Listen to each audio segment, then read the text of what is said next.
I honestly have no idea if this works fine, if I'm smooth, and let me just check very quickly on myself. I haven't done this in quite a while, and my internet connection could be better. So, can I hear myself on this? Testing, testing, one, two, three. Yeah, I do. Okay, so hey everyone, welcome to my first ever monthly stream, which I'll hope to actually make them. I'll actually hope to make them monthly, like a tradition, and they will be public for everyone to watch. And since this one, like for this one, I still haven't had a chance to prepare all the voting doc and stuff like that, the stream Dory, I'll be open to just getting your questions from the general chat. You can totally ask your questions in the chat here on YouTube. Um, you have to be a subscriber to ask me a question because I want to pump up those numbers to get to the sweet 1,000, and I need you for that. Yeah. Um, Totally wanted to get better prepared for today's stream and get myself some nice list of bullet points to talk through, but yeah, somehow time flies faster than I get to do anything about it, and then I get to like properly prepare anything. So yeah, um, the first thing I actually want to do is say thank you to all, well, basically to everyone, to all my patrons, to those who subscribed to me in the last 1.5 months, to those who stayed my patrons since 2021. Yeah, whenever I started doing this whole thing, to those who stayed, to those who dropped off, but they used to be my patron anyway, I should thank all of you much more. I'll make some sort of a nice animation listing each one of you and put that into my videos as the sponsored by part. Um, yeah, we were just discussing this with my wife when we were driving back from her family's house yesterday. That maybe, just maybe, I should have postponed my launch until I had everything ready. It's well, you never get ready, right? Whenever you don't have a deadline, like a clear deadline, you never really get ready. It just the work always takes up all your time. So on the other hand, I really wanted to finally get something out, to pull the trigger to start it. My original plan was to launch with 8 videos in stash in queue for, yeah, so that I had something to publish for the next 2 months already. But as it turned out, editing is really a B word, yeah. Especially if you're not really um, if you're not really skilled at it, if it's something that's new to you, editing, yeah. Yeah, you I don't know if you can say this. I see that there are people tuning in expecting to hear some wisdom from yours truly. Um, this is the most people I've had on a stream at any time. I'm also thankful. Another cohort of people I want to thank is everyone who just joined my YouTube channel. I think I have like 200 something people coming to it after the reboot, because I remember having about 600 something people last time I streamed anything, and like maybe 2 or 3 people joining. So yeah, let me give you a very quick. Yeah, I don't see. Try to type something into the chat, please. I'm not getting any messages. I don't know. Is that something not working, or is that something just not working? Oh yeah, Gerardo Ducos. Hi, hi, hi, hi from Ukraine to Canada. Hi, Lucas. Hi, Gretchen. Hi, Alltoolpedia. Yeah, thank you for confirming that everything is fine. Yeah, and I have not. And hi, John. Hi. Well, taxes on the line. Yeah, you can imagine what is the delay. If there is any delay on this, that's when I'm getting your messages. So yeah, um, a few things about what's gonna happen. So a few words about what's gonna happen. So for today's stream, I'm gonna be around for, and hi Rohan and Melanie. A few things that this stream's gonna be. I'm probably gonna run it super short. I'll better run another one sooner rather than later. I decided not to have it on Thursday because on Thursday I think Nina Kastenauer is running her, or Nina Ledid, maybe you know about her. It's another Coda expert. She's running her own sort of virtual meetup on Coda. I don't know if that's like invite only or does she make that public or something. In any case, I imagine that a lot of this group of people here would want to join there. I didn't want to interfere, so I decided to run it today instead of Thursday. And also because I did, and honestly, because yeah, I'm an honest person. If for those of you who have been with me in the past, you know that I just say things like they are. I didn't really have a chance to prepare anything meaningful for today, yeah, as a video, as an upload, because we had to finally, my car broke down. We postponed the travels to my wife's, to our distant family. We postponed it. We had to do it this week already. For all sorts of reasons, we had to finally do this. So yeah, I've been away since the last video, and I published the video on formula tables already from that house. I had it edited here, but it never rendered. So I already had this prepared here, but I uploaded it from that house already. That's when it only ended up rendering on the 4th try or something. Yeah. Oh yeah, Nina's meetings, Gretchen says that Nina's meetings are open. I don't know, I haven't seen the link. I know that she just posted to the Slack. So yeah, not sure, but yeah. That's another thing. So what's gonna happen on today's stream? I'm gonna probably run it for like an hour. My wife has been neglected for some evenings of me editing my videos and posting them in late nights, so I need to get back to her as well. My plan for Thursday, so I have 2 videos actually. I have 2 ideas. One is the half of the tip that I took out of my last 10+1 tips video, because I really want to expand on it. It's about the blank state. So what does blank mean? Yeah, the checkbox that can be checked, unchecked, and is also blank, but it's not only the checkboxes, it's all sorts of controls that can be blank. It's drop downs that can be blank. It's even canvas controls, they can be blank. But not all blanks are equal, and sometimes Coda does a little bit too much magic to compare those blanks to other blanks. And you often run into, and it's easy to run into problems if you are neglecting these blanks. So that's one topic that I have on my mind, and I have it semi-prepared. Yeah, I just need to sit down, talk about it, prepare the demos, and that is it. And another topic, but yeah, it might make sense to do like another Zwischenzug episode, yeah, or intermediate, something to just buy me more time. On the other hand, I want to start talking about databases. I want to start covering the basics. The big topics that I really want to cover in the next few weeks, like 3 weeks, is databases and that gentle introduction into formulas that I've attempted 4 or 5 times already, either as a live stream. This time I'm open to editing, so I hope it's not going to be like 2-hour long lecture on formulas.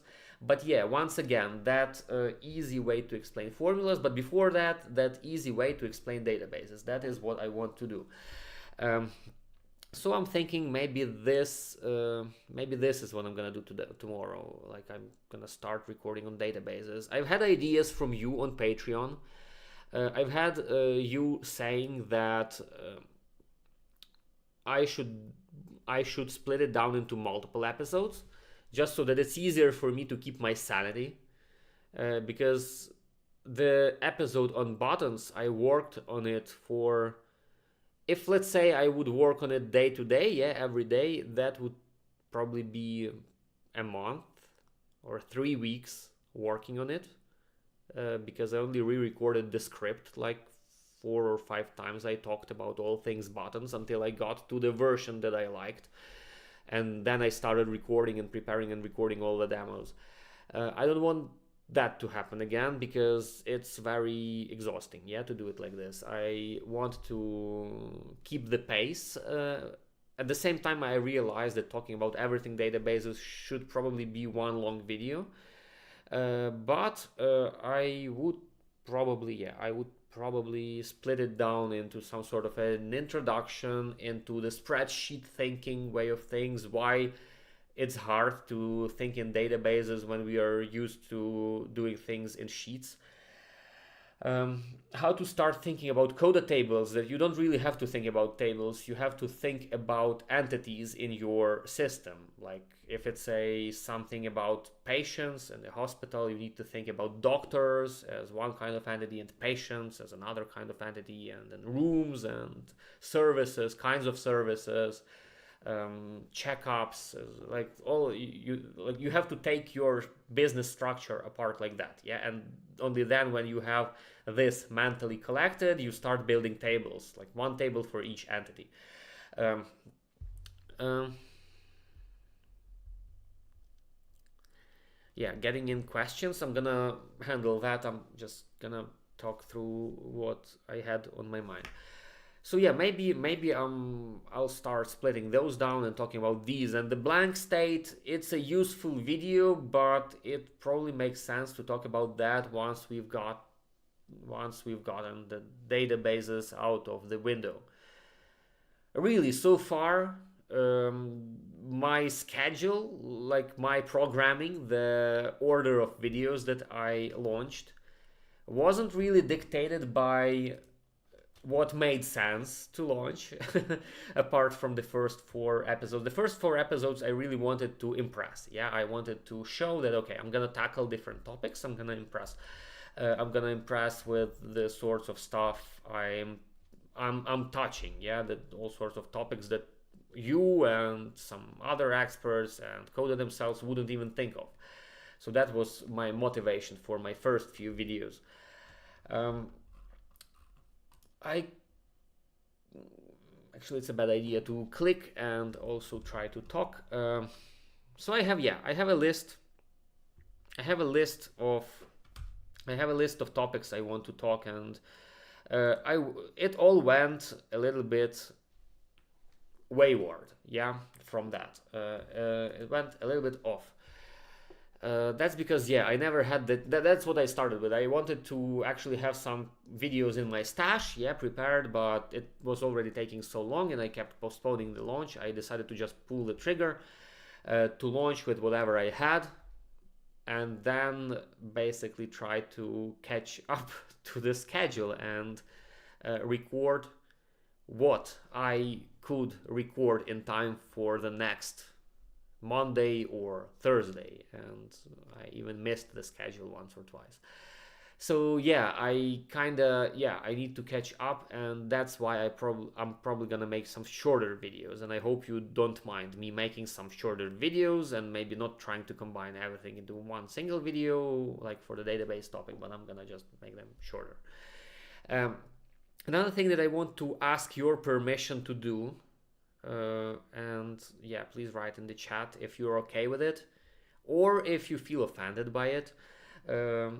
In my production tracker, not the production tracker, the dumpling shop, yeah, the dumpling shop doc, the calculation cost tracker, I said that this was a super unique template only for those who became my patrons until a specific date, and after that date nobody will be able to get it ever.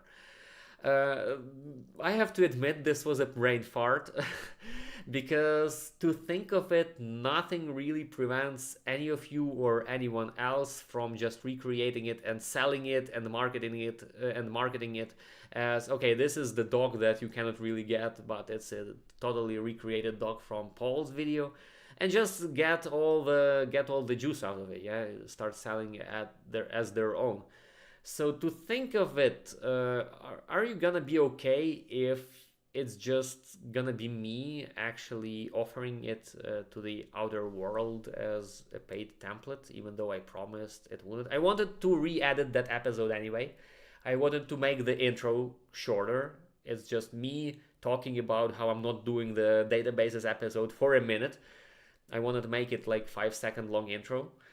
And that's also my chance to edit the outro and remove that. It's an exclusive thing. Remove all of that and just replace it with, okay, if you want to get it, there's the link, and also you had a chance to get it as a patron, and that's why you should stay a patron, because once in a while I may offer something that will be available for free for patrons. So if you're okay with it, please please, or if you're okay with it, it's probably the silent agreement. But if you're not, please let me know through either channel. It's not happening today, tomorrow.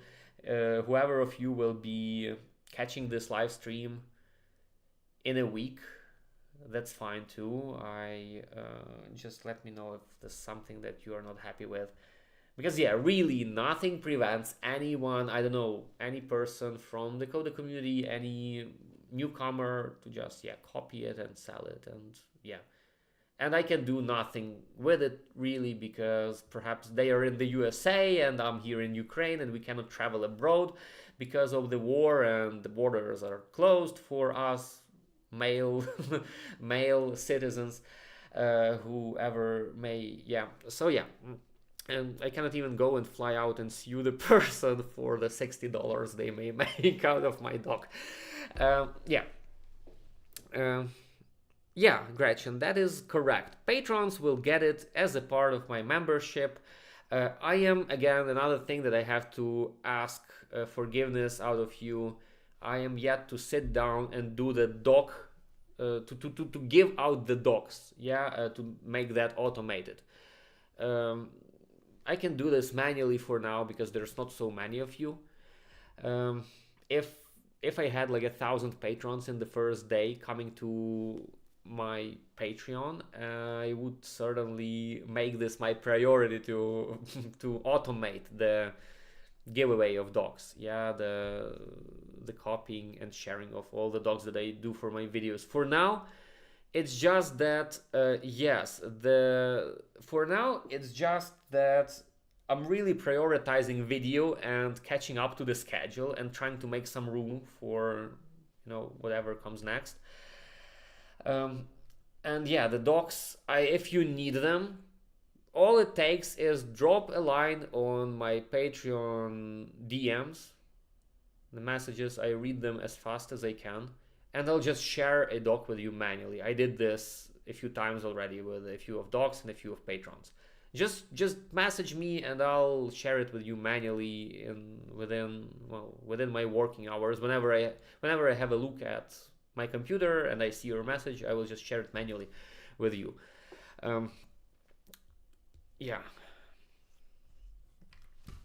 I see that so far nobody complains about that, and yes, Gretchen, you are right. So the next things is, I'm gonna record something about databases, I'm gonna record something about formulas. I have a video with all the demos prepared, but I decided to postpone on it. 8 ways to filter a view. Like normally everyone knows just like 3 ways. You can set up filters through your side panel, you can set up your filter bar, or you can do interactive controls, your page controls or interactive inputs. Buttons is, the buttons, Lauren, I'm sorry if I don't pronounce your name right. Lauren, what do you mean and buttons? It's another way to do filters, you mean? Or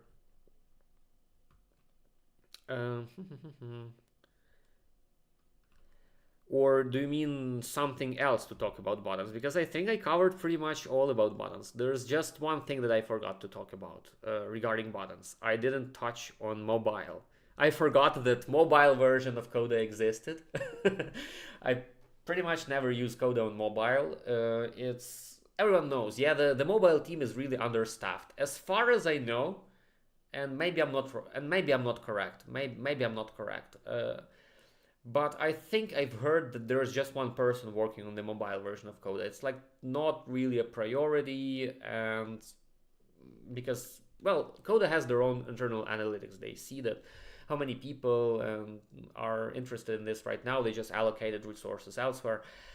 They're still pushing out features on a great pace, but yeah, just mobile, it's a shim. Yeah, the way it's done, it's basically a web app that's wrapped.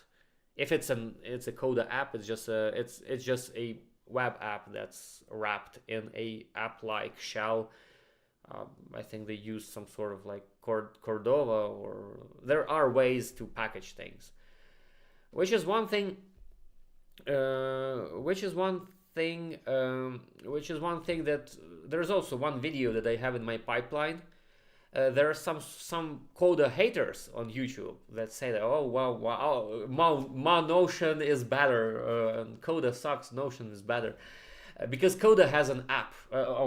Notion has an app, a desktop app, and Coda doesn't have an app, and that's why Coda sucks. Yeah.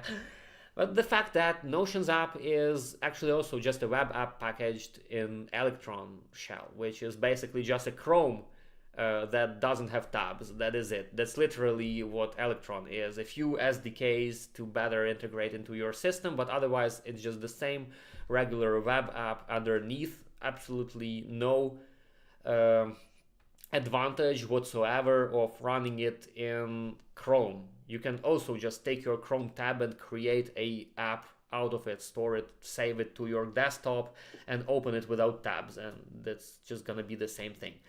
So yeah.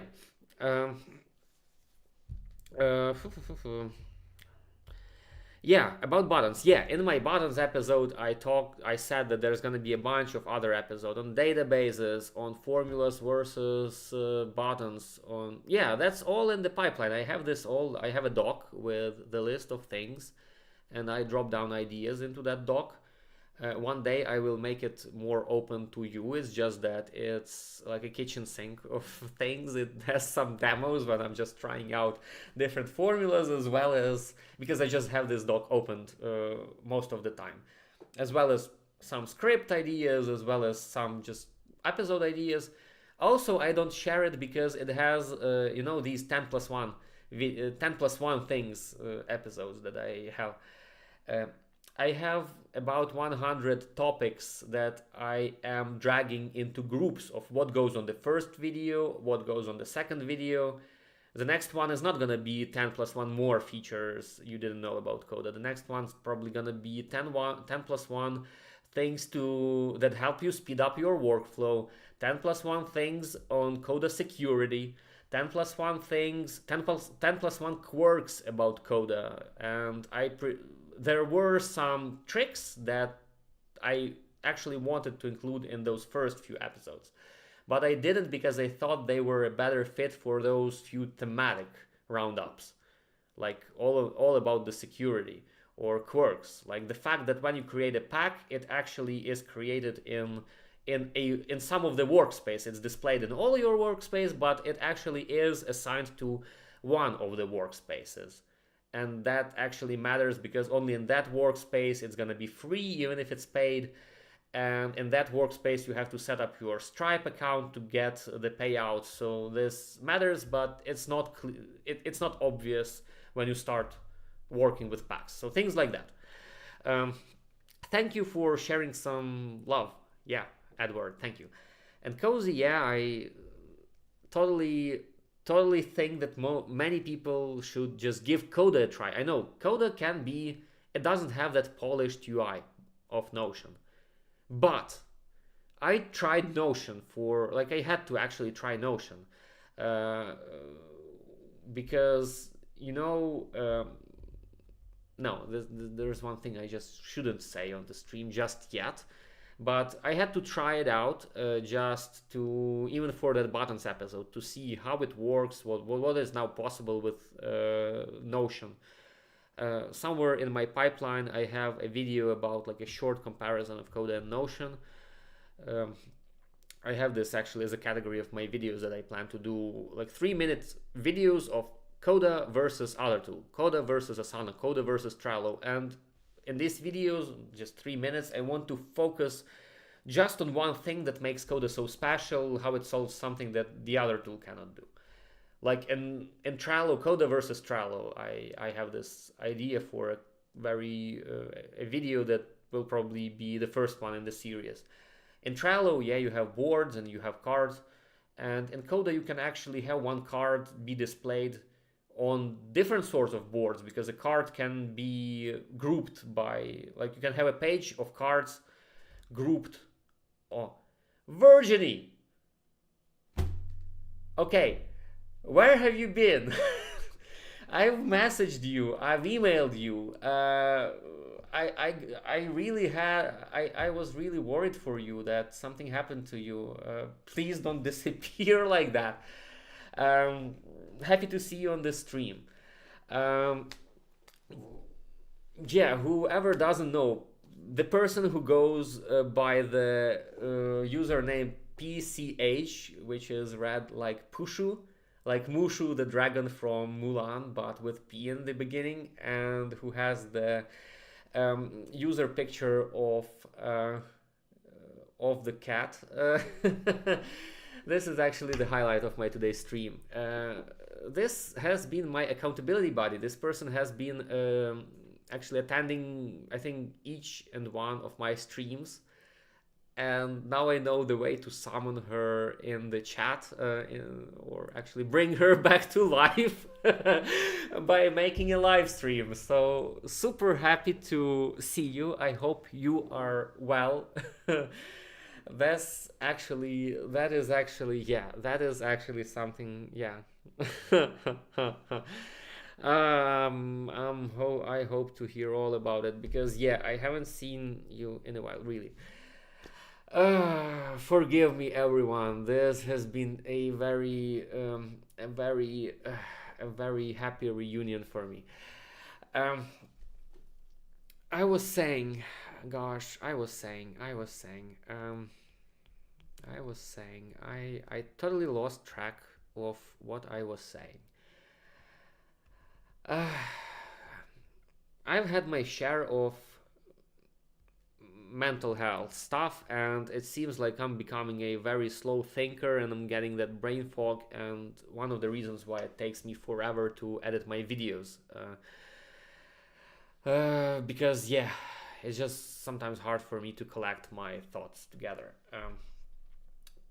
and that was one reason for me being away for the last few years, is yeah, I tried to just get myself back on my feet. But on the other hand, I don't want to over self promote, but that formula tables thing that I just did, I did it, yeah, I made the pack. To me, it felt like the good old days when I just tried something and then it worked, and then I finished it in one evening. Yeah, the pack was made in one evening, basically. I started it in like 6 p.m. I started tinkering with the idea. At 4 a.m. I had it built, basically, and yeah.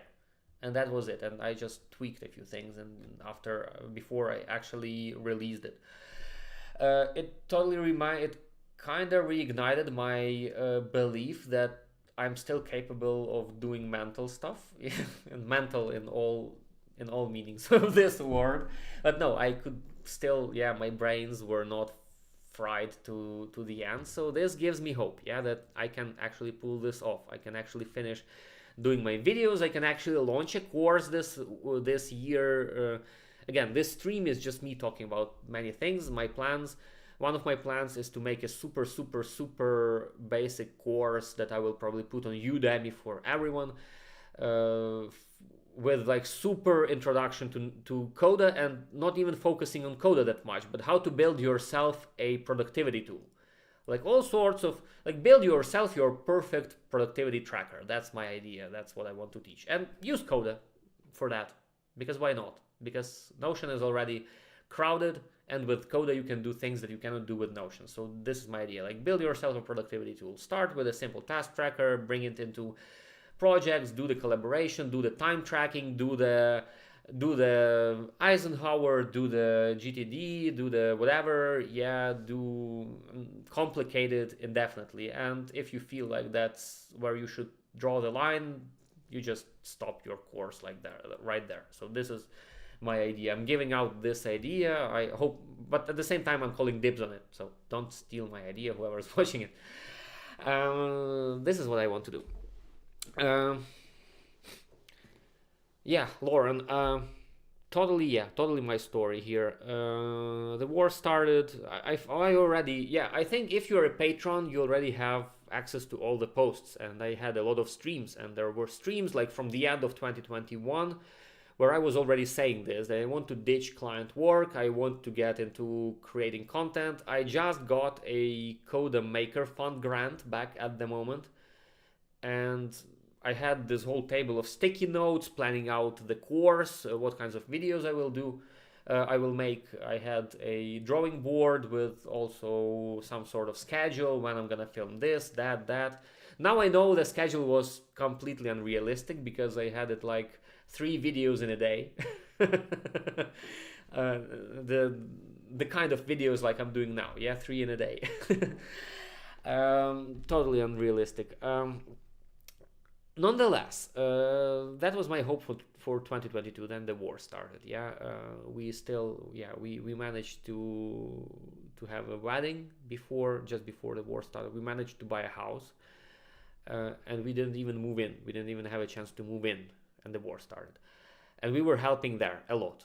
Like a lot. I promised to talk about this on a stream. I think I have a stream, but I think one of the streams I had about volunteering was more about the kind of stuff I built for different volunteering centers in Ukraine.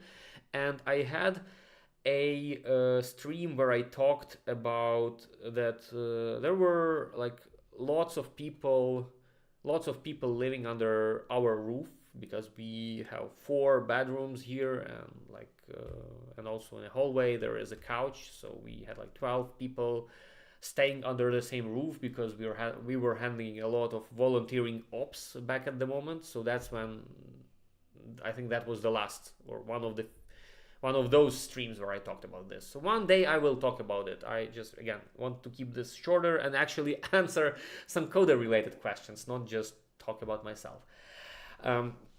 But yeah, that happened, and I did run a live cohort group I did make that course, but that was a live cohort, and pretty much the quality of teaching was similar to the quality of this stream. It was just me talking about different things, not really keeping my focus on Coda and Coda related stuff.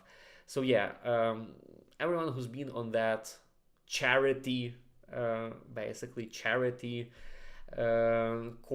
cohort, I will, I might not have the resources to build everything as I want, when I want, but one thing that I want every one of you to be certain of is that if I promise that I will deliver something, to the people who support me, I will never forget that. I will find a way to make it up, record some videos and then share them with this group of people.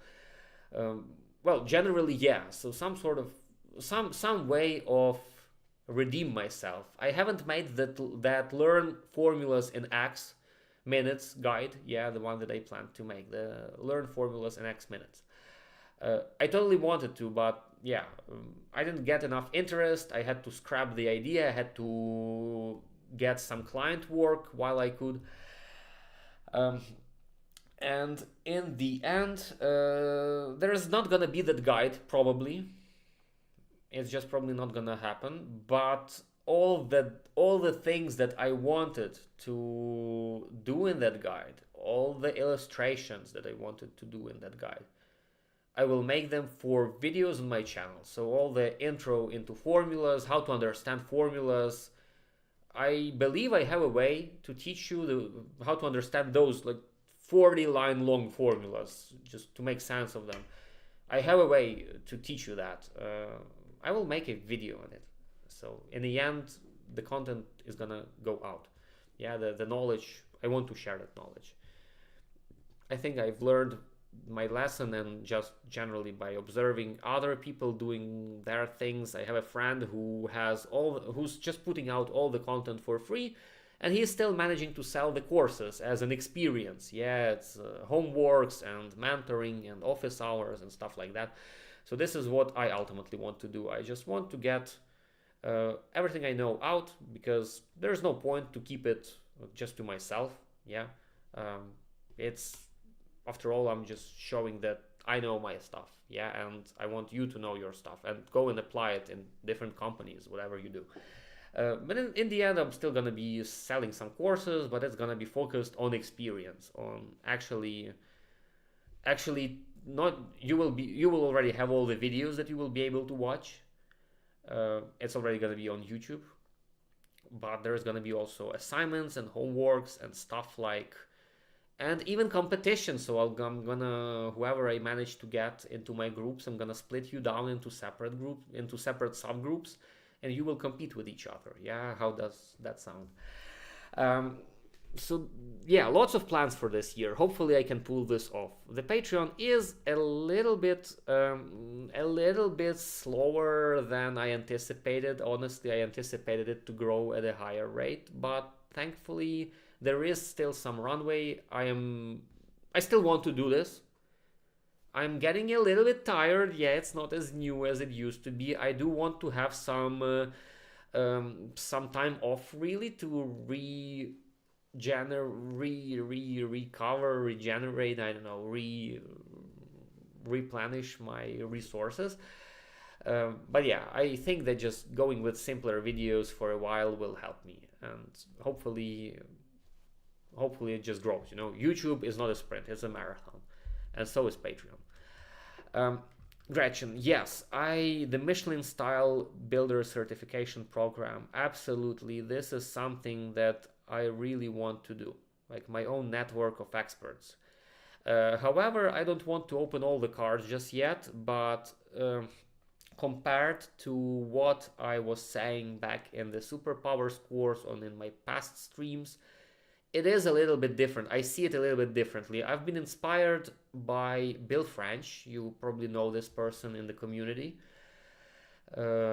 He is another expert on Coda who is very vocal about AI, all things AI. I think he's the AI mastermind. He also won some of the categories in the AI hackathon, I think. But yeah, if you've seen, let me tell you this: if you've seen one of the theses, yeah, of those long articles that's like 10 A4 pages long, yeah, printed pages long, then probably you've seen Bill French's content. He likes to make these long articles and explain and he's doing that all about AI. So he really knows about all sorts of models and how to, yeah, if like I'm the Coda magician, yeah, and I know how to hack Coda. He apparently knows how to hack AI. Yeah.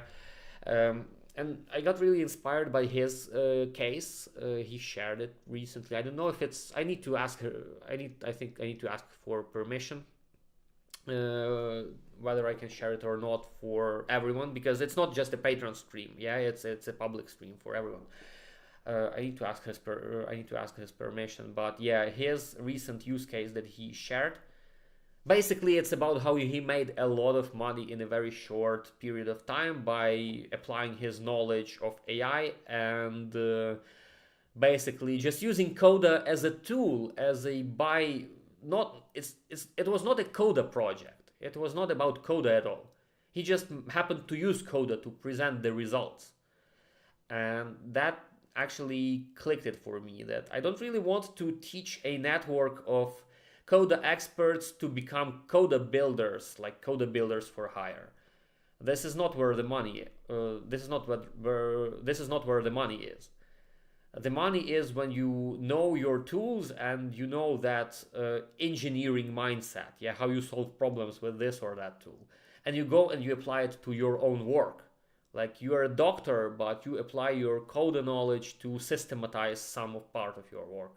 Or you're a carpenter, or you are a, I don't know, whoever, a lawyer, people from all walks of life, but it's just that Coda enables you to just automate some part of that, or track or systematize. And then you go and you consult not on Coda, but you as a lawyer go and do work for other lawyers, for example. You create some sort of a template for the other lawyers because you know their own problems. And you as a, I don't know, whoever you all are, yeah, a counselor, yeah, or whoever, I don't know, well, all sorts of people. So this is where it actually is. This is the sort of the, so it's not like a Michelin style guide on Coda experts anymore, I think, but it's more of, I envision it as a network of people from all walks of life and all sorts of specializations, yeah, specialties, who, yeah, like Lee says, there's you run a creative agency, so this is where your specialty is at. And Coda is not what you're not gonna switch to building Coda docs for whoever out there, but you can help other creative agencies with their processes, with helping streamlining their processes, and you can use Coda as a tool. So that's like an example there. So this is my vision really for what should happen. Yeah. Again, I'm a little bit slower. It's all going slowly, more slowly than I'd like it to. There's only 24 hours in a day after all, and there's only so much energy left. I do feel older. Um, the constant stress isn't helping.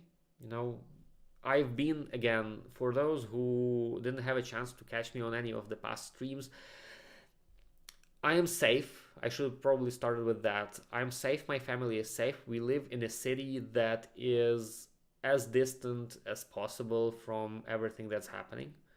We are over the mountains, so we are kind of covered by nature themselves from threats, and nothing is really going on in our region. So there is no military production, no training bases, nothing like that. Which kind of, and plus we border on 4 European Union countries. Although, as recent events show, or actually 4 NATO countries. But as recent events show, it's not really an obstacle. If they want to launch a rocket on us, they do it, and it goes through the NATO airspace, and suddenly nobody does anything about it.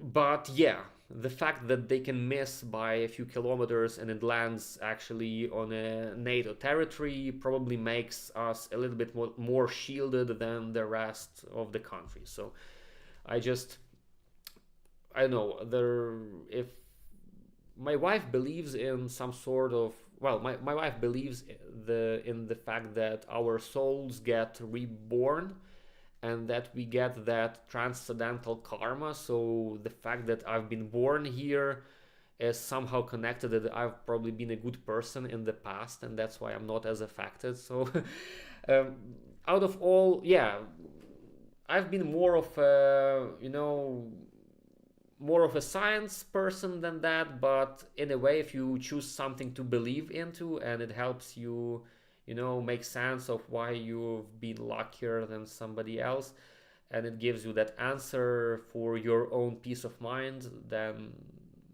well, it's better than just trusting that everything is absolutely random.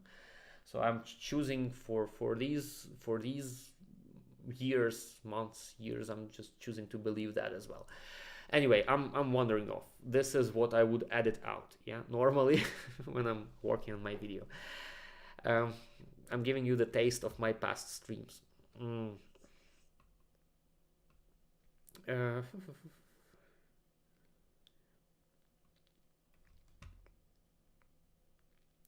this is, I'm trying to, understand. So this is not a way to try to do creative work. Yeah, you mean that, yeah, in the first place I need to do, yeah, whatever is there at the base of the Maslow's pyramid. Kinda, yeah, although by that means I should have escaped long ago. There's a lot of people escaping through whatever illegal means, but I chose to stay. We chose to stay and help. And yeah, I cannot just, discard myself out of life and get, um, yeah.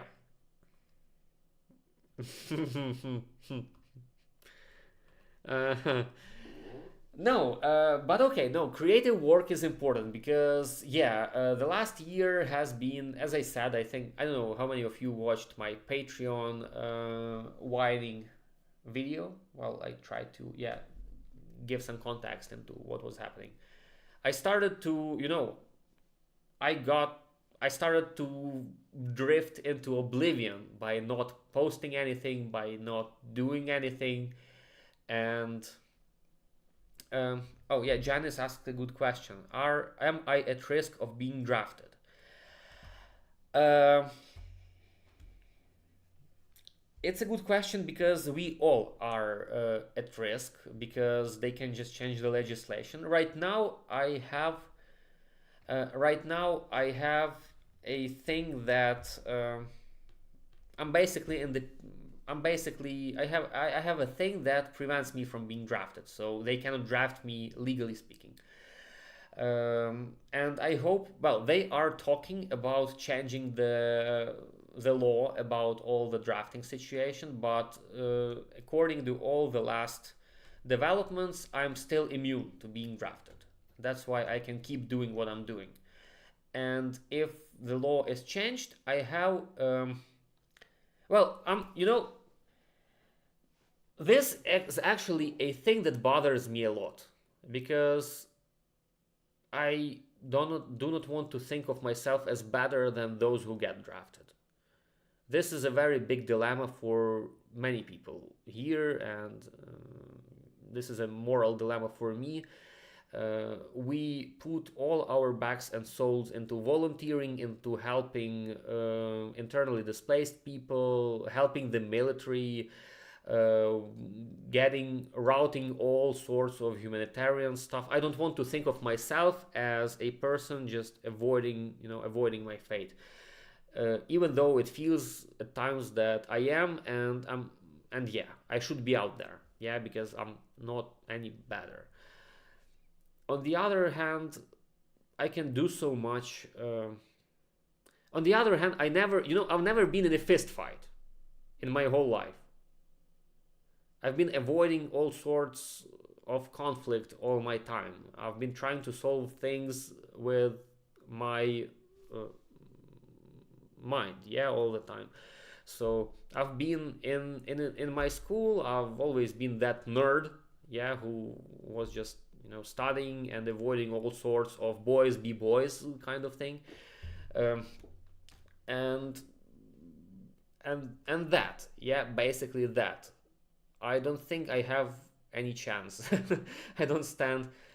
I don't think I stand any chance, and I don't frankly think that digging out trenches, even stuff like that, while somebody has to do it, is not the best application of my skills. Although who am I to decide what is the best application of my skills? Ultimately, none of us want for our skills to be applied by the occupier. If they happen to win and prevail and come and occupy our country, they will all use us as the force to then go and march towards, I don't know, whatever, NATO, the European Union, whatever else. Didn't want to touch this topic on my stream really, but yeah, since we are talking about it. So yes, but at the same time, I really hope that I can do something big. And yeah, well, Patreon and YouTube and Coda and stuff like that is perhaps a part of that plan. I really hoped that Patreon would skyrocket much faster. I would be able to donate more to all sorts of charities, including, no, not including military, because if I do that, and if they ever catch me doing it, they just block my Patreon. They did it with one of our charities in the beginning of well, when the war started. They blocked one of the biggest charities out here because they were, that went towards that. So yeah, I just hope that I get profitable soon, and I can just not live off myself of that income, but I can actually do more.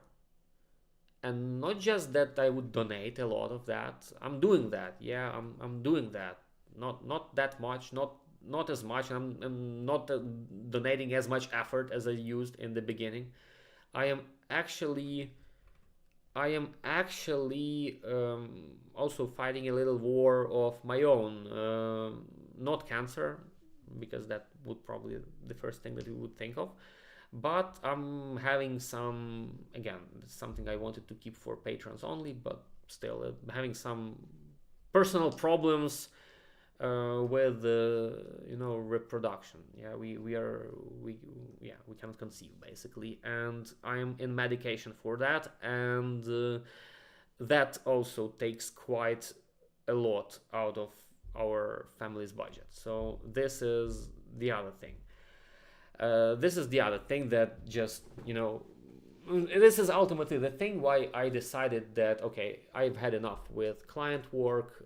It's getting me nowhere. 2023 was pretty disappointing in terms that everyone's had been struck by crisis, and I really struggled to get any good clients in 2023. Only a handful, and those were just like gigs that only helped me through to get another client, and then the money was gone basically by that time.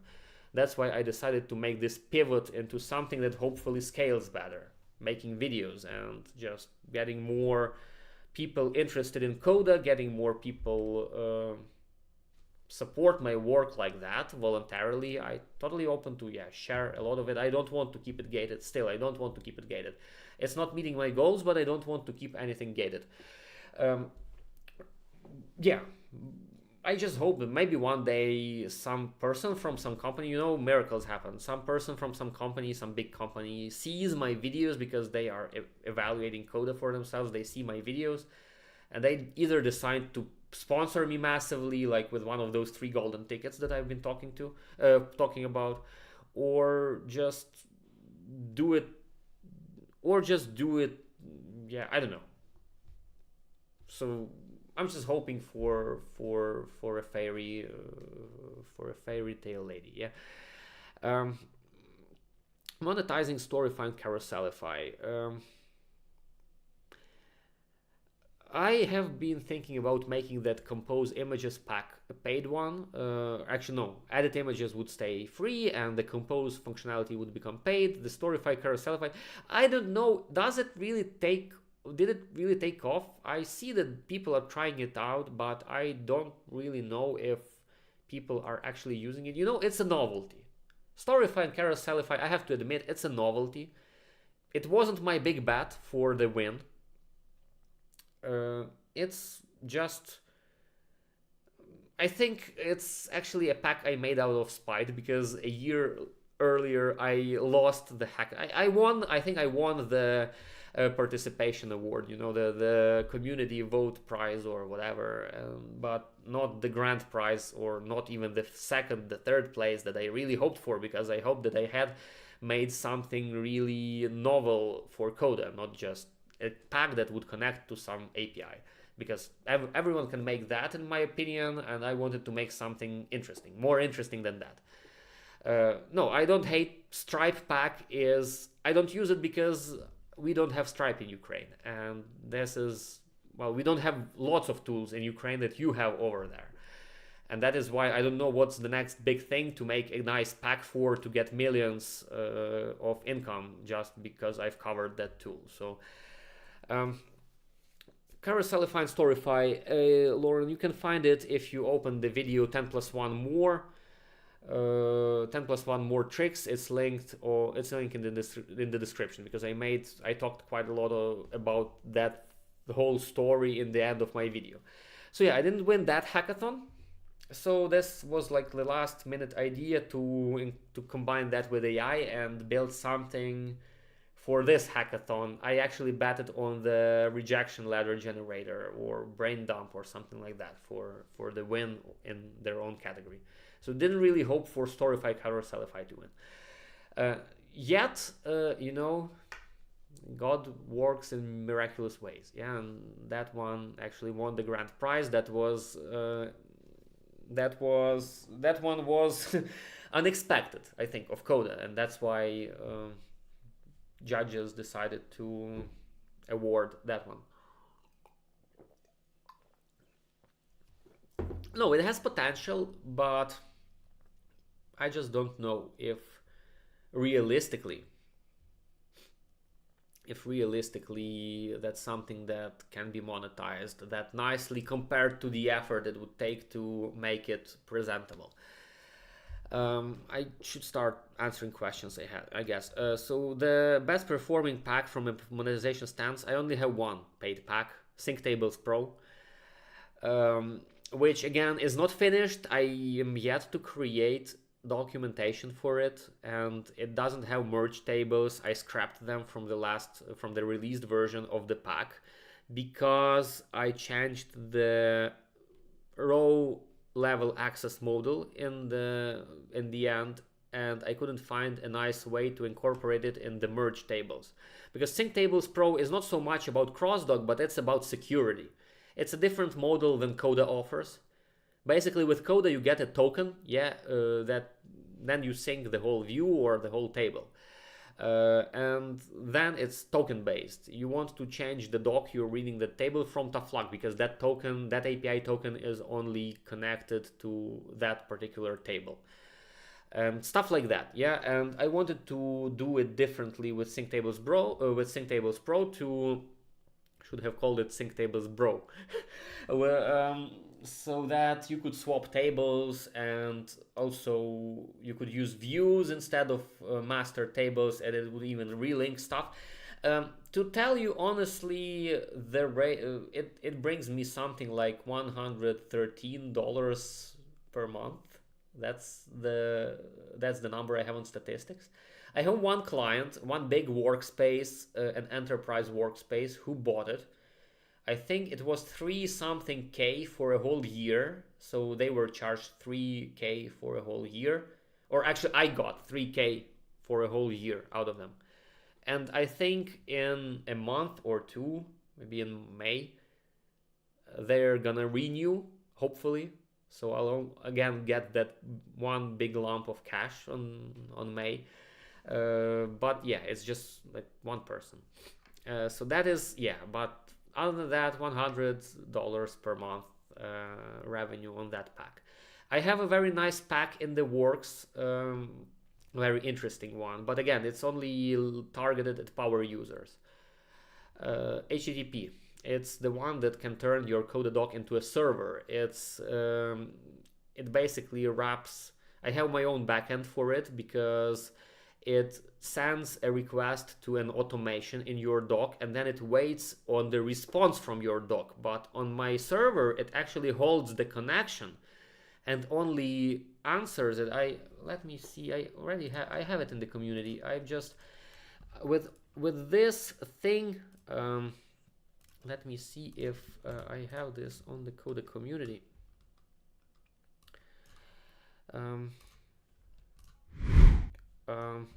Oh, well, I did that wrong transition. I'm still gonna figure out all the... I'm trying to make some branding, for myself. Where is... Yeah, I haven't... Yeah, well, there you can see me. I haven't actually created that squarish window. I'm doing that in the script when I'm editing my videos, but I haven't yet created that for streams. It's still a circle in here. Not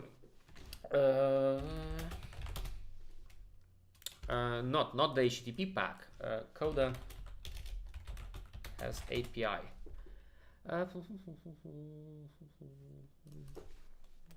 Doc as API.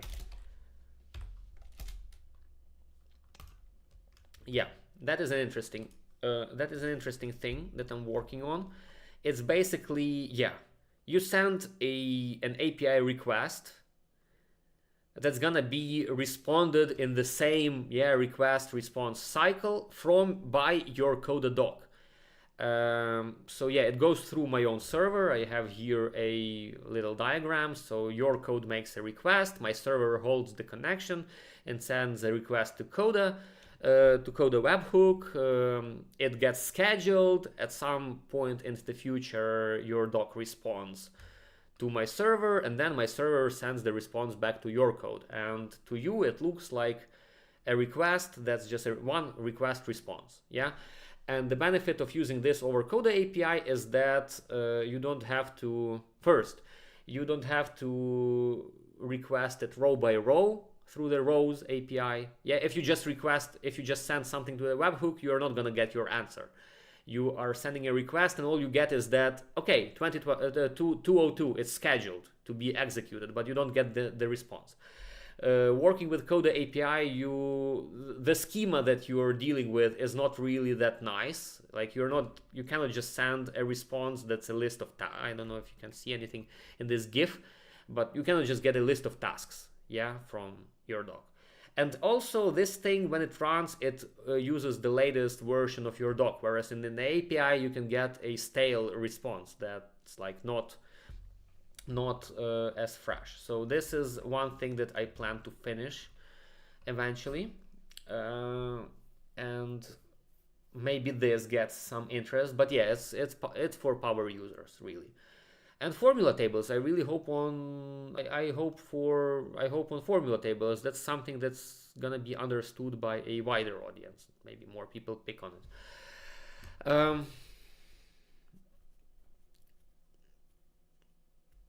Trying to read the chat a little bit. Let me go a little bit back to those early questions so that they don't get neglected, and also let me open, because I've had some questions on Patreon. Yeah.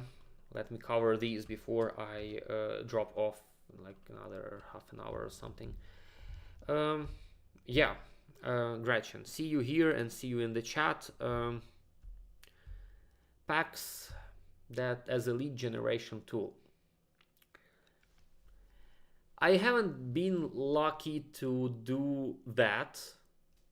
Most of the times it was the other way around. I built packs because I had requests to solve something. Like there's a pack I recently made. I haven't even announced it. The JSON formatting, pretty print JSON pack. I made it because I had a request from a person. They were using Coda just as a way to create, just as a wiki basically, to create sample documentation for their own API, like to make sample JSON requests. Yeah, how to make these requests. And they wanted to configure all these fields in Coda as tables and then have Coda create a JSON object for them and then also pretty print it. So I created a pack for that. I've created quite a few packs like that, but as you create a pack and then you teach people how to use it, I haven't thought of it. I actually thought that my responsibility as a pack maker, if I make a pack for something, let's say WhatsApp or which by the way I did, but yeah, it doesn't really work that well, or whatever tool I do, I have to make everything I can so that people don't need extra consulting. I have to provide all the docs for them. I have to provide all the demos so that they can just buy it, and only this way it's scalable. I haven't thought about making some, pack and then teaching people how to use this pack. If that's what you're asking about, Gretchen.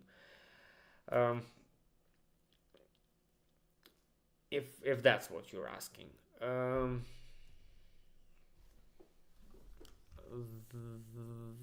The Coda journey, on the Coda journey, honestly, I have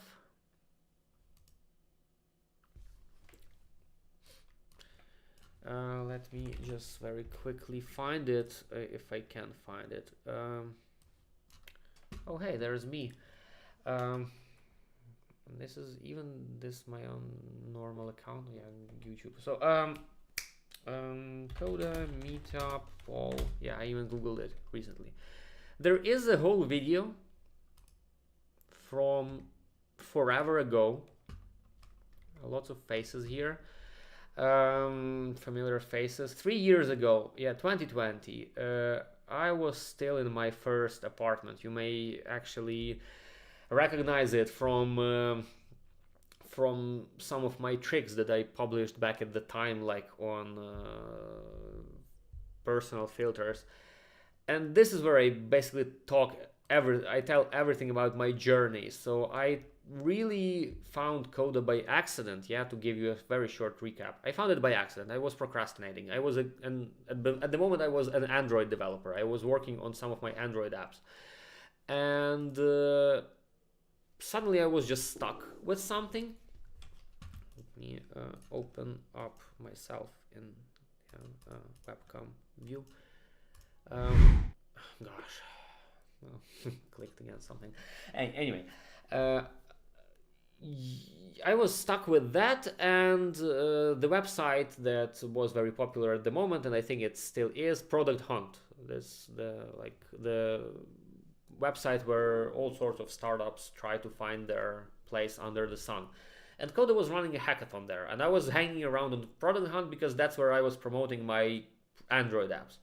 I was hanging around on Product Hunt, and Coda organized a hackathon, and I could win a MacBook, and I was really in a need for a more powerful laptop, so I decided to give it a try. And that's how I got to know Coda. And the rest of the story, yeah, it's there in that video. I made a few interesting docs back at the time, and I stuck with Coda because I really liked what I could do with it. Before that, I only had experience with programming tools, and I was like a programming purist, whatever. I didn't really even look at any sort of no code. For me, it was like blasphemy. It's slow. Yeah. Why no code if I can totally code? Yeah, and make it the most performant thing and do it the way I want it to do. But then I discovered Coda, and it kind of struck with me. I can see that it's made by engineers, and yes, that's why. Yeah, for regular people, it has a steep learning curve because it was probably made with a lot of engineering mindset in mind. Yeah, with a lot of engineering mindset behind it. Even the way that the formula language is crafted, I can totally see that it was created by developers, not just by regular people. By regular, I mean those who never touched programming in their life, and they were tasked to design some sort of formula language. That's what Notion did with their initial formula language. The prop A, prop B, yeah, that's simple stuff. Yeah, that's. And Coda actually approached their formula language like a programmer would, like a person who would create a programming language would. And that immediately struck with me, and everything was super obvious. And I went onto the community, and I started opening people's eyes that, see, this is possible, this is possible, this is possible. Because I already knew this. I didn't even question that it wasn't possible. For me, this was natural because, yeah, it was like the programming mindset behind it. And people just trying to learn it as their first language, as the first programming language, the first thing. Gonna look into that, yeah. So I made that my thing. Yeah, I'm a developer, and I'm coming with a developer mindset. I'm teaching you what's possible from when you look at Coda from that mindset. When you organize tables in a specific way, when you organize your docs in a specific way, when you do your formulas in a specific way.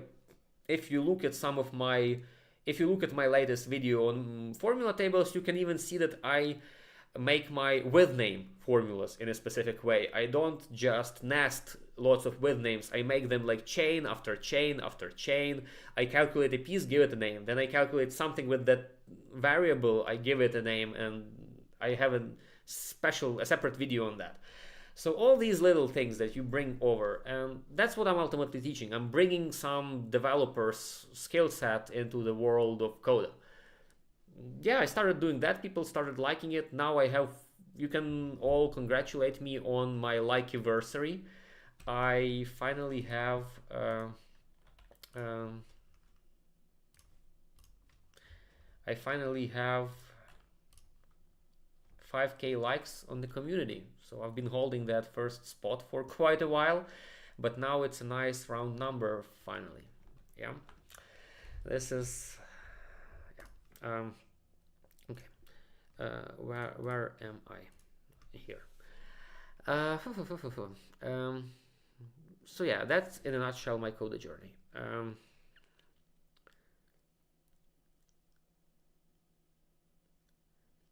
Uh, is it within Coda's policy to advertise a fee for use case specific pack onboarding? Um, I'm not sure I understand the question.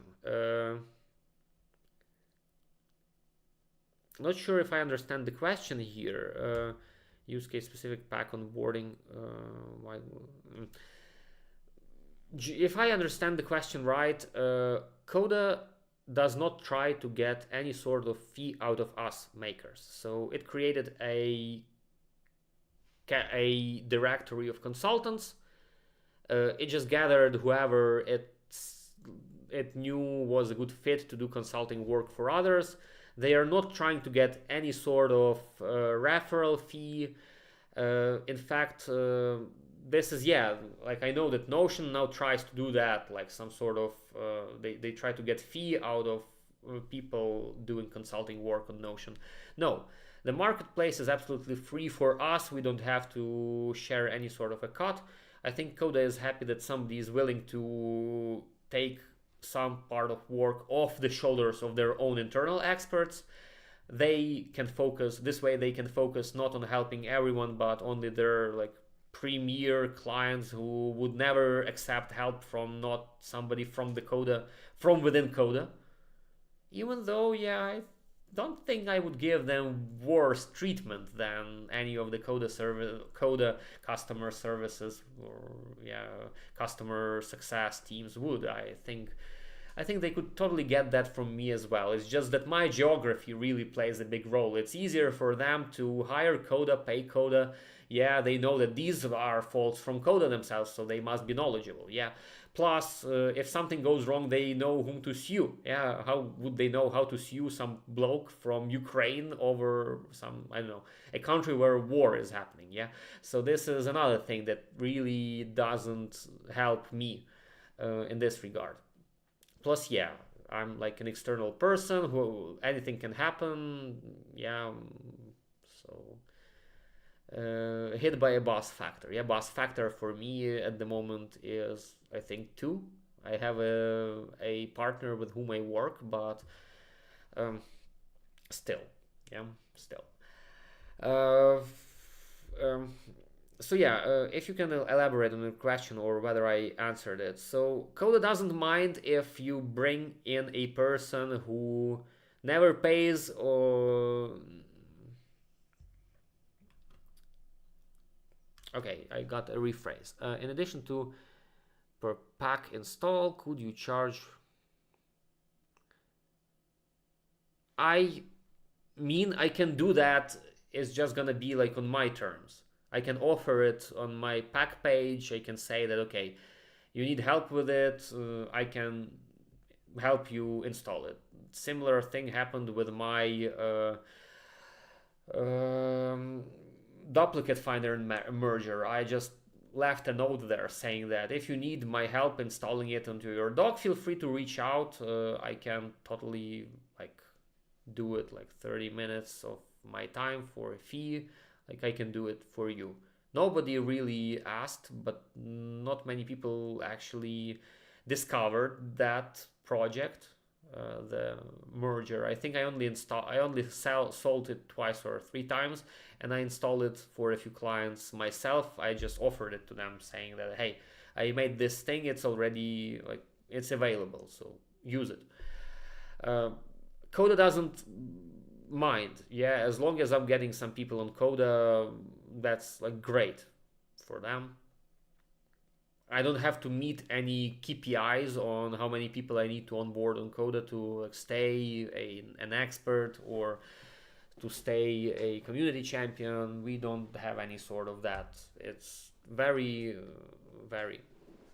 Uh, uh, you see packs, you see the idea of it. Well, I tried to do a video, yeah, for my formula tables pack. I made a video. It's like open market and the Wild West at the moment.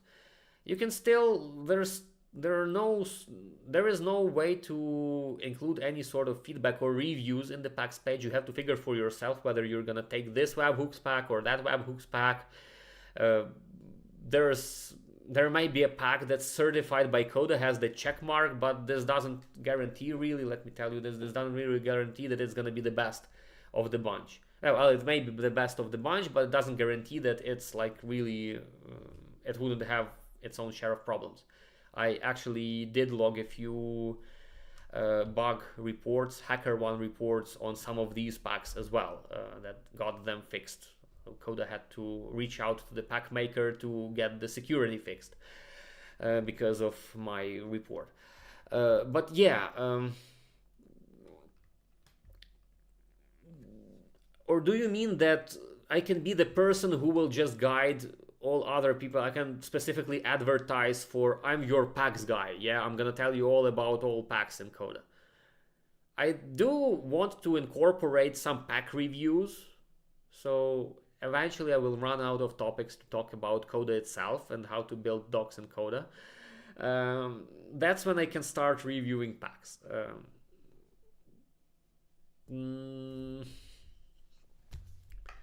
Yeah, maybe, yeah, finally I make that voting doc and I'll see if this is something I should prioritize or not.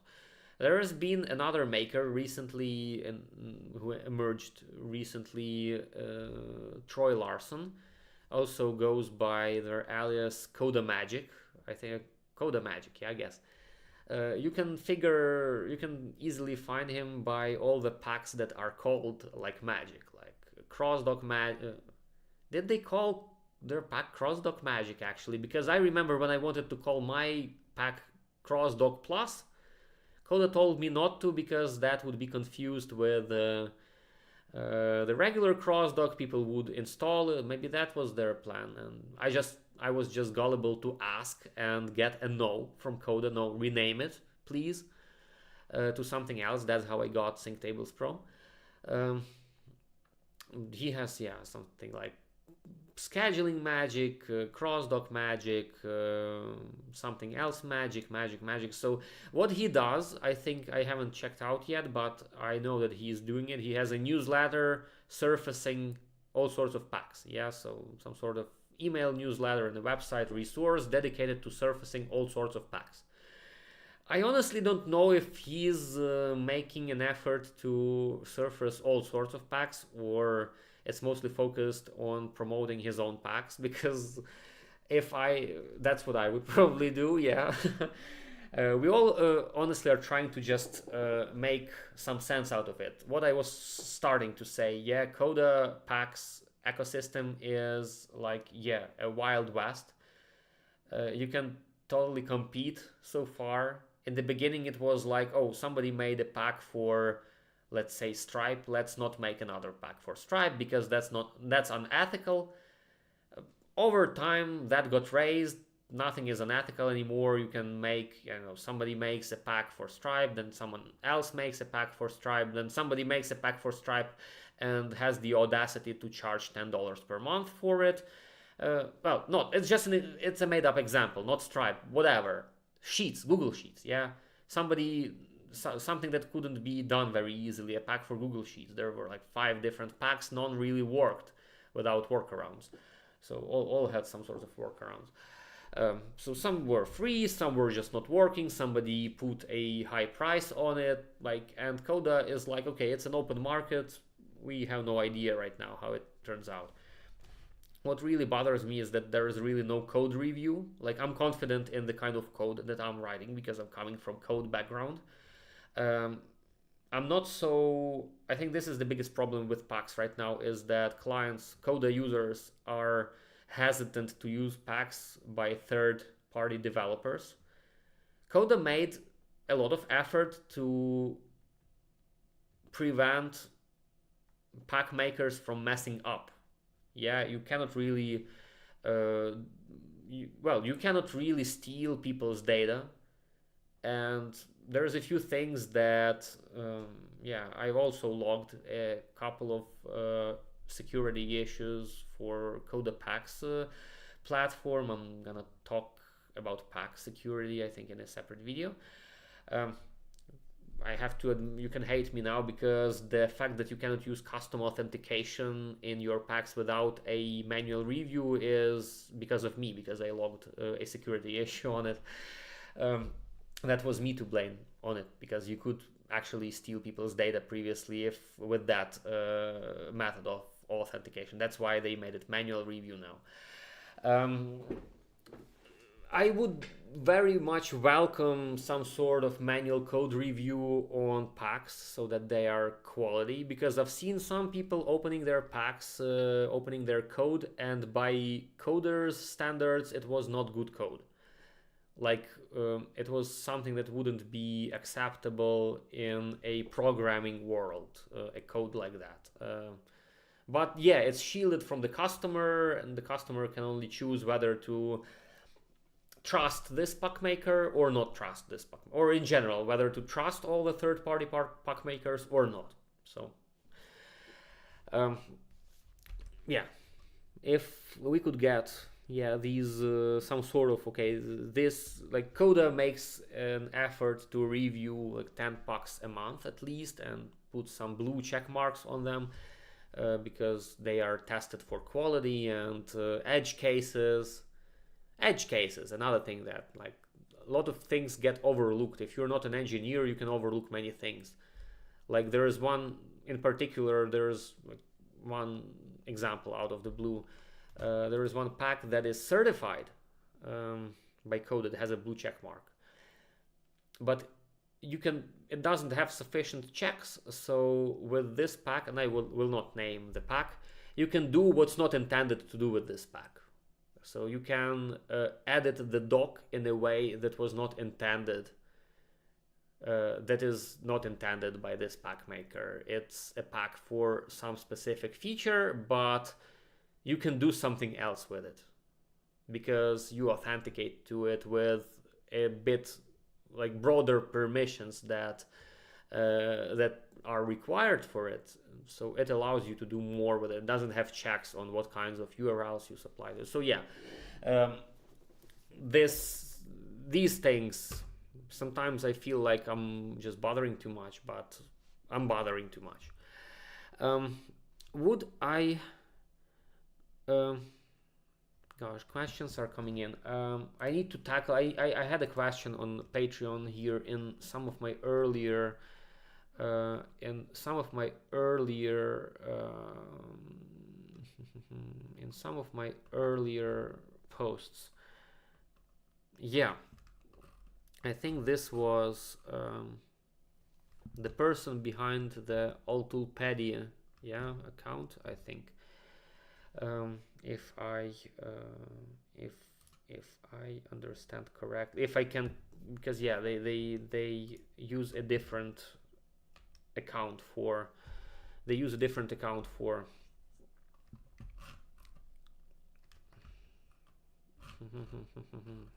just hold on a sec.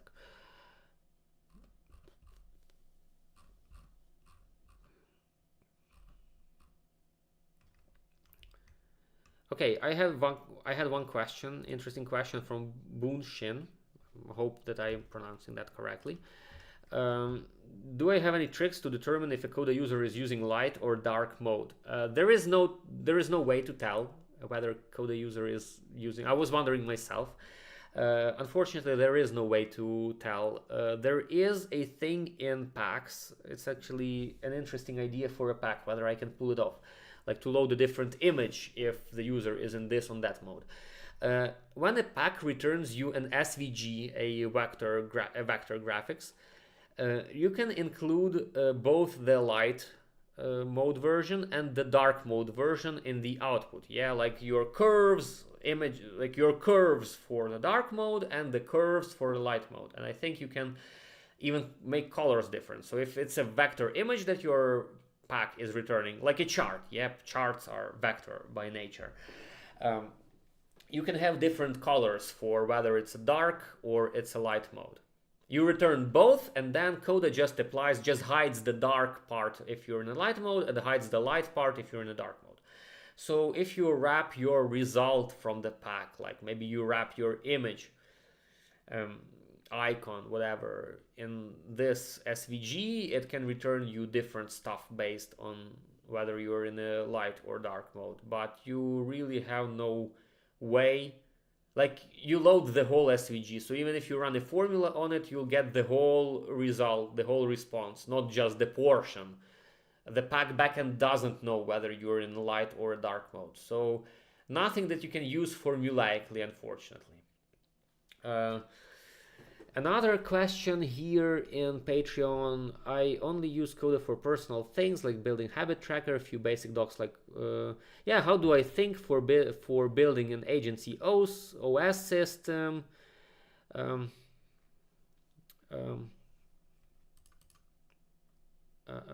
Yeah, building an OS for the business. I think, yeah, it's sorts of, well, what I would do, yeah, let's say you actually want to build an OS system, an agency OS system.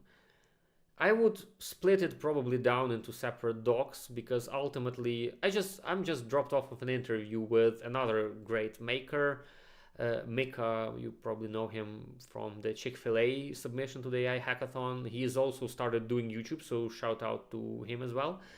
He just interviewed me a few questions. He wants to make a roundup of, I don't know if I can spoil it or not, but he's making a video, so I've been on it, and I think I just answered this. If the question is whether it should be one doc or multiple docs, it boils down to whether you want it shared separately or not, really. So if you're just the one person working on it, you can totally do it in one doc until you find it very cumbersome to do it in one doc. You just have better interconnectedness when you're in one doc. But I have a dozen docs. Like for client tracking, I have a separate doc for client tracking. Yeah, I track all clients. It's the same process for all clients, so I track them all in one single doc. I have a separate doc for video tracking. I don't mind opening a separate thing, yeah, for that. They don't interfere. If they ever interfere in some small amount, like I need to schedule a client and then I need to schedule a video, and I want to have them all on the same calendar, I can use CrossDoc, Sync Tables Pro, that sort of stuff. But generally, these are separate things, so I would track them separately. If this is an agency OS, if you're tracking everything about your life, like the expenses, the tasks, it's up to you, really, if you want to have them in your single doc or you want to have them separated and then synced in. Syncing in gets you some overhead, of course. First, it's not instant. You have sync pages, but they are not quite there yet. You still have to, like, this is like iframes, basically. You're just embedding one doc in another doc, technically. That's all it is. It doesn't do any sort of sub-doc sharing magic just yet. We may get there, but we're not there yet. And the same, by the way, with Notion. They think they have page sharing, but it's not. They share a page with a client, but the page has a view of their database of all tasks for all clients. It will not be displayed for that client unless they share the whole database as well. And then the person can just see their view, but they can click a little link to see the whole database, and they will see the whole database and see what you're doing for all other clients. So it's not really secure, but Notion kind of sweeps it under the rug and makes it appear like, let's just not talk about it. Yeah, we have page sharing. That's all you need to know. And Coda is more honest in that regard. That, okay, we don't have it like Notion, but we don't want to do it like Notion. We don't want to lie to you. We want to make this feature. We want to actually do it the way that you know what's happening when you do it, or you'd rather not be able to do it. But yeah, if you're building something for an agency and ultimately you want to keep sales data to yourselves or to your sales manager, and then account management to other person, and then I don't know, some scheduling to another person, you ideally put this all in separate docs. And if you want to create that OS template and you want to sell it, of course you cannot sell it, well, you are going to sell a myriad of a few docs, yeah, like 3 docs interconnected. Of course you cannot use cross-doc because you lose those connections, yeah, you cannot reconnect docs together. And that's why I created that pack of mine, again, self-plug, Sync Tables Pro. That's what allows you to reconnect your like sub docs to a master doc. You make a copy of all those docs, and then you reconnect these docs to that copy of a doc. So this was the biggest selling point of that pack. It's just that I never really prepared good documentation for it. Never finished the merge functionality, so that let's say each of these sub docs have their own tasks table, you all merge them into the CEO's doc into one big tasks table. You can now do it with formula tables, but I really wanted to have this natively on the sync level, that it just reads from multiple sources and it loads them all into a single source. So when I will have done that, that's probably when I will promote that pack a little bit harder. Right now I just don't feel mentally, like morally okay with promoting that pack too much. Probably that is the reason. Plus I really I don't want my channel to become just the self-promotion stuff. I really want to teach. That's what I ultimately want to do. Yeah, I built something cool, I want to share it. Ultimately I want to teach. Let's see what other questions we have. I have a lot of notifications. I guess people are just asking their questions on Patreon.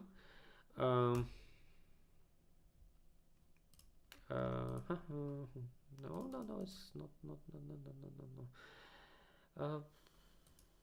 Not sure, of course. Okay, not sure what that was about. But yeah, I'm over the $500 per month mark, which is nice. Which is actually, yeah, nice. It's like, what was my first goal? 3K per month. This is when if I reach 3K, what happens is there is no going back. If I get to 3K, like until I get 3K is what I need basically to get by. Yeah, all the treatment aside, all these things aside, this is about the current cost of living plus supporting a little bit my food shop, being able to buy something nice for it, like replace some equipment. Plus, yeah, I think actually when I said about it, it did include the medication, or at least a part of it. Until that I reach that goal, I'm legally I have all of you subscribing for a year, honestly, but I'm kind of reserved myself a right to just close this down, yeah, and get out of it. But no, I really hope that I can get to that point like in the next 2 or 3 months. If you have some ideas how I can get there faster, just write me either in the chat or under this video or on my Patreon under any of the videos, really. Yeah, I saw your question on the no code. Just a sec, I'll get to it.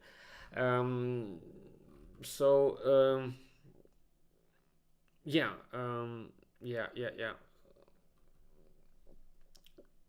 But when I hit that spot, that's like the point of no return for real. I'm just invested all in on making videos, on making courses, all of that. Yes. Oh, I thought I was showing my screen all this time. I meant to actually show my screen because yeah, I was talking about this number. Yeah, here and some questions that popped up here. I forgot to do that. Anyway, questions. Other questions I had. In the beginning, I had my correction was asking on my thoughts on monetizing packs. One thing, aside from what I said, there is one case. I had a client we created a very niche pack for a very niche use case.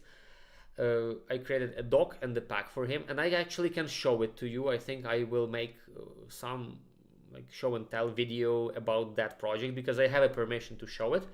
It's just that I cannot resell it. If you want to get it, you have to get it from him.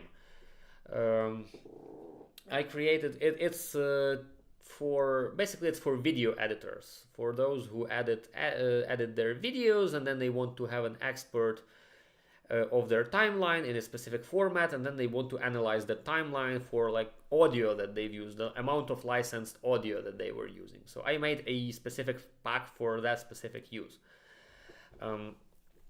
That's one way that it can also be done.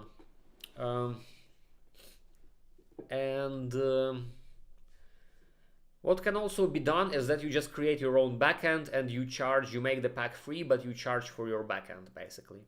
So that's another way. It's how to escape how you can escape the maker billing. And if you let's say want to make it more fair, so it doesn't matter if it's just 3 people, 1 person, or it's 3,000 people in your workspace, but they only need this much of computing capacity for your pack, you just sell it yourself. Aside from the gallery, it's just that gallery perhaps makes it easier, to sell packs. There is yet another pack that I want to make. Remember that app, one of the first apps on the Apple Store called I Am Rich. It cost $1,000. It did nothing. It showed you an image of a ruby or a gem.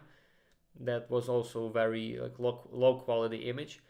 And like 20 people bought it because it's like just to show off that I can buy this app. I am rich. I can buy an app that costs $1,000. I think the most you can charge on a pack is $100 per maker per month. There's one thing that I was really busy with in the last. This is some stupid stuff that I did. Really, let me show my screen. This is some stupid stuff that I did really, but some time ago I was busy trying to snatch nice pack IDs. So I was just making create a pack, see if I like the ID. If I like it, I keep it, like 29569. I can actually offer some pack IDs for sale. Are you interested in buying, let's say, are any of you interested in buying 27770, 27772. In Ukraine they are selling license plates like that. If you want a nice license plate, you can pay, it's official, you can pay a fee for a nice number license plate, stuff like that. 26555, 26666. Anyone's up for that? So I was busy doing that because I wanted to catch I actually caught it, at least something that has 7s in it, like 27777. I tried to talk Coda into selling me the 7777 because it's reserved by them. I hope that I can live to the moment where I can actually snatch 77777. This tells more. This tells you more about me. I think I've talked a little bit too much because some of these facts, all that I'm sharing here on my stream, I wanted to preserve for a special episode. I know on 1,000 subscribers or 500 patrons, I want to make an episode like 10 plus 1 facts about myself, a roundup, and stuff like that would totally go on that episode. All these random, slices of life that just characterize me more as a bloody perfectionist who just got off their rocker. Would I describe Coda as no code? I don't know. I kind of use no code. I don't use low code. I kind of use no code as an umbrella term for all sorts of things. No, you're definitely in a better position with Coda if you know how to code, because you have to apply a lot of coding thinking to actually make docs that last for you. So I'm not so sure. But at the same time, I don't like the low code name either. And to be honest, all of this is a lot of buzzwords that I don't know, honestly. But it's just that the no code umbrella term kind of stuck with all of us. And that's why we call it like this. Um, so I don't know. I would describe Coda as a I would describe Coda as a programmable workbook, perhaps, or hackable workbook. Because programmable workbook, it's I don't remember what was the project. Maybe you've seen it. There is a workbook platform where you can like make real calculations. You can program in Python right in that workbook. I don't remember. Um,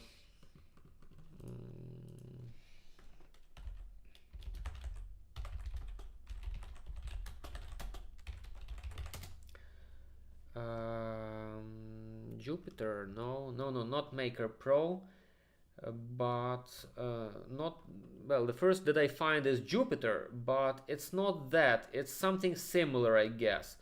Observable, yeah, observable. So that is more like a programmable notebook. But I guess Project Jupyter is similar. Yeah, I'm looking at it right now. It's like similar, but yeah, observable was the one I was looking for. Um, so yeah, Coda is like, yeah, more like interactive, interactive doc, interactive workbook that you can program. Not sure if like it does it really matter, uh, a rose still smells of roses. Yeah, I don't remember. I don't know. I only know it in Ukrainian, the quote. Yeah, I don't know how it sounds in the original, but you get the point. Yeah, that whatever you call it, yeah, it's still a rose. Doesn't matter what's the name. You can explain Coda to people like it's they are trying to reimagine like interactive cloud docs, make them more like they can try to reimagine collaborative cloud docs and make them more interactive and more like apps, so that you can build something like. I really liked when they positioned it like a doc as powerful as an app. Yeah, rose still smells. Yeah, you're right. That's a good one. Um, I was saying, yeah, I really liked when they.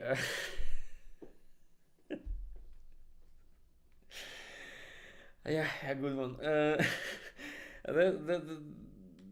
I really liked when they were saying they were positioning Coda not just a doc for Teams, but a doc as powerful as apps. Because yeah, that's what got me onto Coda. I really could recreate something that I was creating with Android. I could make it in my first week of when I discovered Coda. I could make this recreate the logic in Coda, and it wasn't really that bad even. Yeah, it wasn't designed. I just had whatever building blocks I had, but I totally recreated the logic. Something that took me 3 months to build on Android, I made in a week on Coda, and that was my first encounter with Coda. And that's the doc that I touched on in one of my videos. I think that HLP templates, HLP stuff like that. That's the first doc that I showed you on one of these, on both of those videos. That's the one that I'm talking about. I had an Android app that I built for that dock. It took me 3 or something months. It was also my first ever Android app that I tried to tackle. Okay, looking for more questions. I need to wrap this up. I can already hear my wife's angry cutlery juggling. She's trying to cook something or something. Scrolling through the chat looking for more questions. Oh yeah, on the Asana, Cozy was asking. I haven't really used Asana much. I need to look into it. I think I only used Asana in the context of some task management when I worked with my first ever or my second ever client. So they used Asana for task management, and that's my only interaction with it. That was in 2019, and maybe it matured since then because lots of tools matured.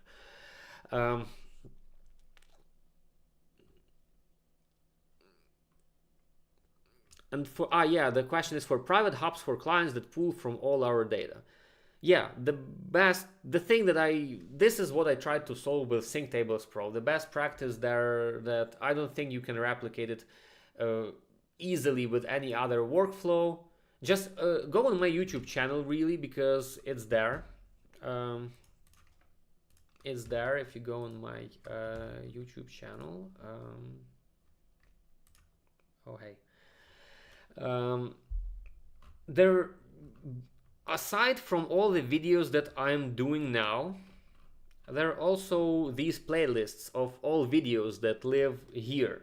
So first there is this mother load of old videos that you will probably not like watching because they are 2 hours long, 3 hours long, like lots of stuff here. I didn't include everything. There are some live streams that I didn't include in here, but I tried whatever might be of a little value. You can totally review this collection, like it's totally open.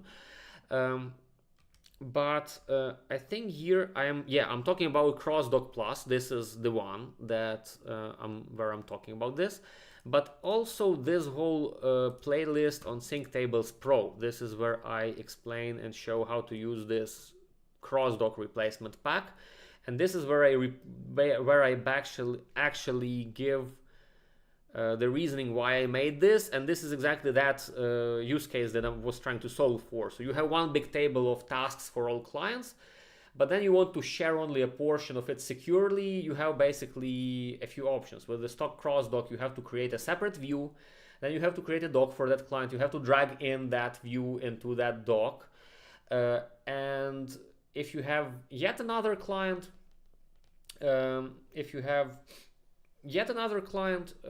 you have to basically create another doc for them and drag the other view. Create another view and drag it again. You cannot just use the same template you've already built for your first client and just swap the person the view that you're loading data from. You have to delete it, create yet another copy of the doc because the previous copy will keep all the doc history. So to clean the history, you create a copy of the doc, and then you drag in another view, and then God forbid you had a lot of stuff like charts, views built upon that view because you have to recreate that all from scratch. So this is what I tried solving with my pack. You can just, not only you can swap the view that you are reading from, but you don't even have to create those views for each client. You have one table, and then you can have one designated column with row level, with passwords. For each client will have their own password. And then when you sync in a table, there is a password that you set in the sync table settings, and it will only load you the rows for that password. You copy the template for another person, you set another password, and only shows them the rows that have that password. So this is what I made with this pack. This is probably what I would suggest doing when you're building stuff like that. Another thing you can do is, instead of pulling, you can push. You can build yourself a solution, use the webhooks. I think there's a few packs already in the community on the gallery that allow you to like replicate tables across docs, things like that. So it's just an easier way to push stuff from one doc to another, but ultimately they all use webhooks in the end. So you just push all the updates from one doc into another. Back in the time we didn't have packs, so in 2019 when I had to solve this for a client, I had a few Zapier automations that were looking for new rows and syncing those changes. I have some very, very old videos about that somewhere in the long forgotten past. I don't think they are of any value right now other than for keeping history, of how things were. So that's like that is like a response on that. I hope that this is helpful. If not, keep asking on Patreon. I have to wrap up in like 8 minutes, I think.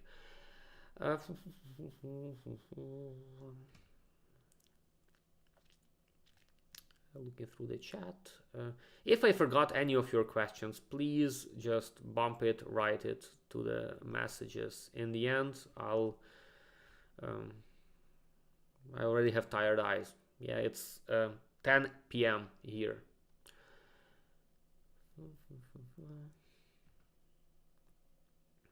Thanks for all the love and hugs and hellos. And yeah.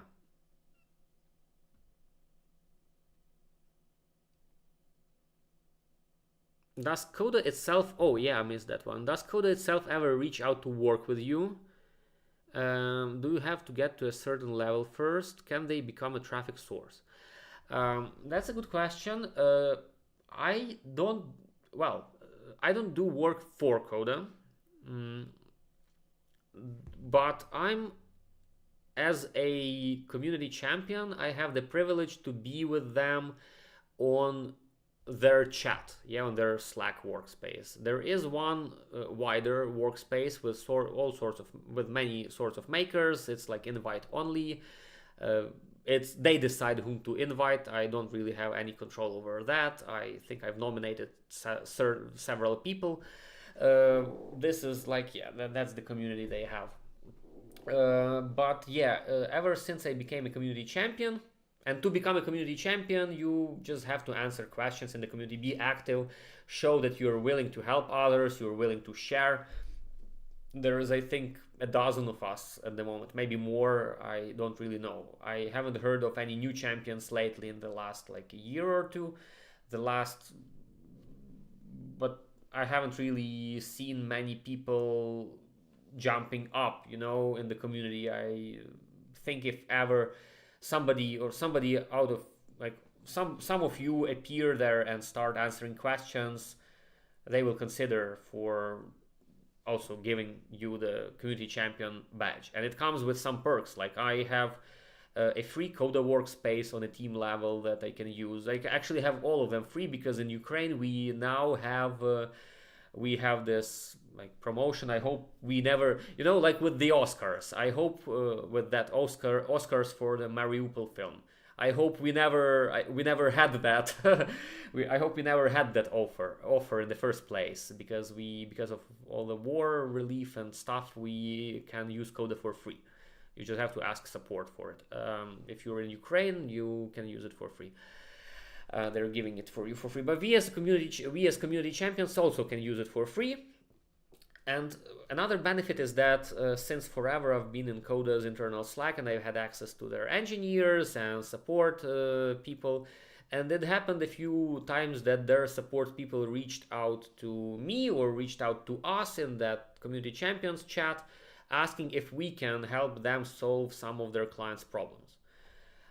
I've had one case that I cannot tell you about because it's like super, well, I've been a certain person from Coda who is like super, well, very high in the hierarchy of people in Coda, asked me to help out one of the people related to them. But again, no names, nothing like that.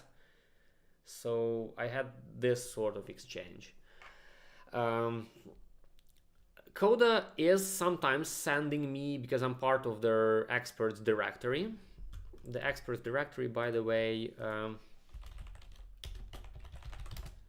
when I'm saying experts directory, I mean this thing. This list of people that gets randomized once in a while again. Oh yeah, it gets randomized. That just has a couple of agencies. Hey, there's Coda Tricks, there's Super Synchronous, Quentin, whom you may know by some of very nice SVG docs, and generally some Coda Tricks as well, and Nina, and I don't know how to properly pronounce, but yeah, Sinning, I guess. I'm sorry again. Scott, Christian, Little Robert. So yeah, lots of people who were handpicked. This is a source of traffic as well. I have had some requests through the through this directory.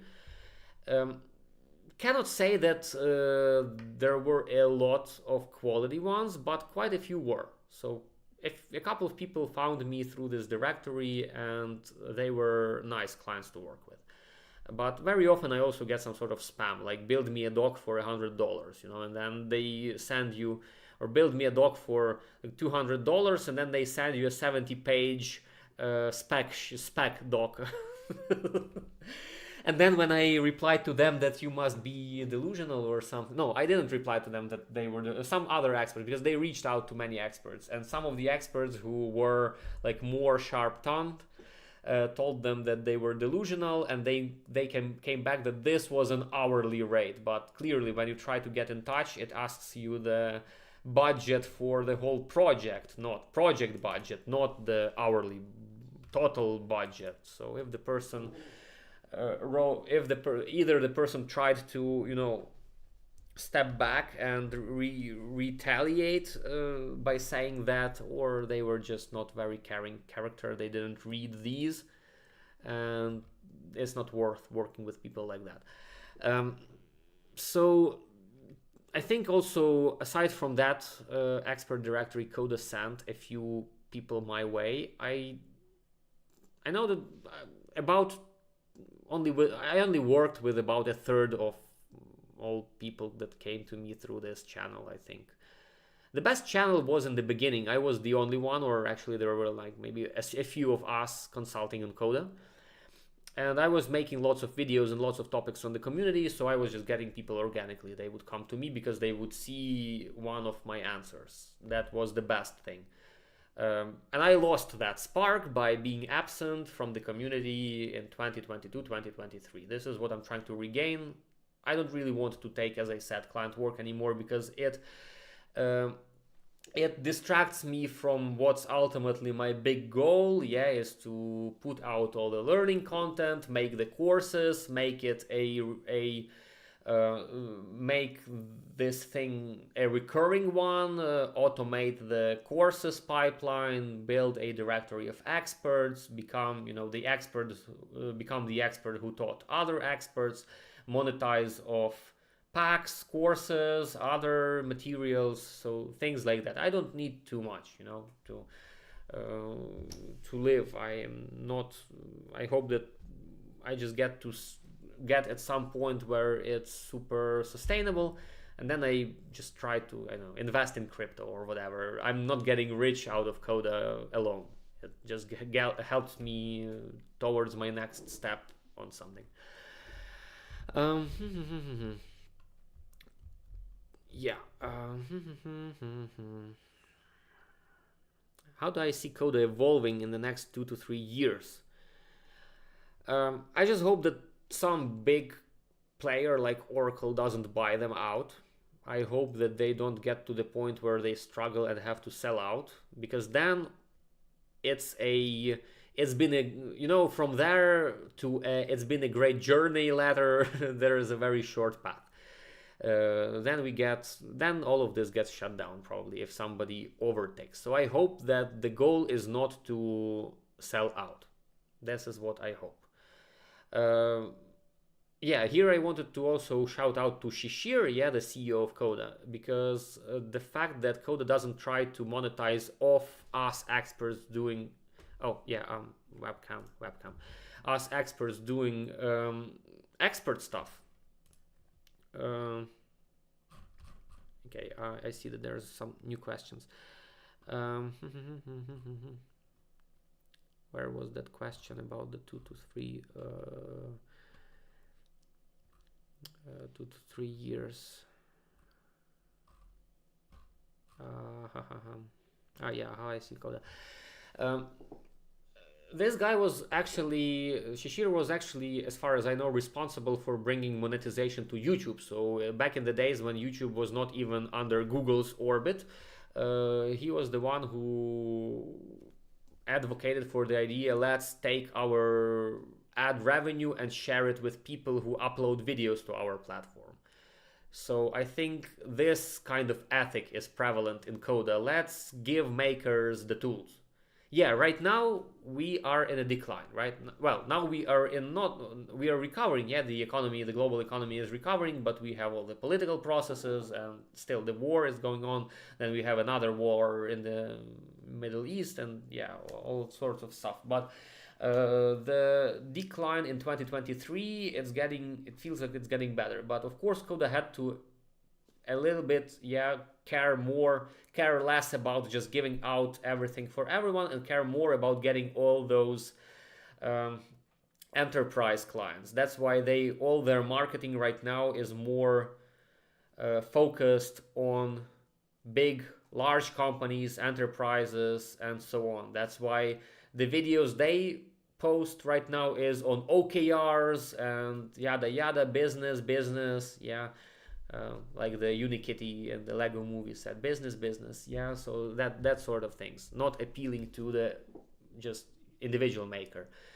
Hopefully, people like me can also cover that niche. Maybe Coda knows that they have people like me, like Scott, like Mika, like whoever else is making videos on Coda. We will just cover that portion of people. So yeah, I hope it's still here with us in 2-3 years, but nobody can tell. To think of it, nobody can tell that I will be here with you in tomorrow. All it takes one stray rocket that lands on our roof and poof. But we get to, yeah, we don't try to get too down about all of it. We try to take the situation with humor, to live through all of it.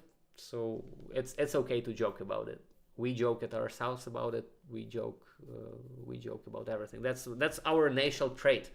We joke a lot about macabre stuff, yeah, because it helps us live through all that.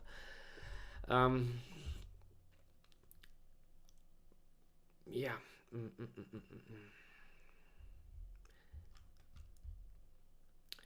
What resources do I recommend for learning how to take an HTTP response and come up with the proper pack schema? I don't know. You really just need to just know JSON, and you see the pack response, and there you have it. And you don't have to map all of it. You can only map the parts that you care about.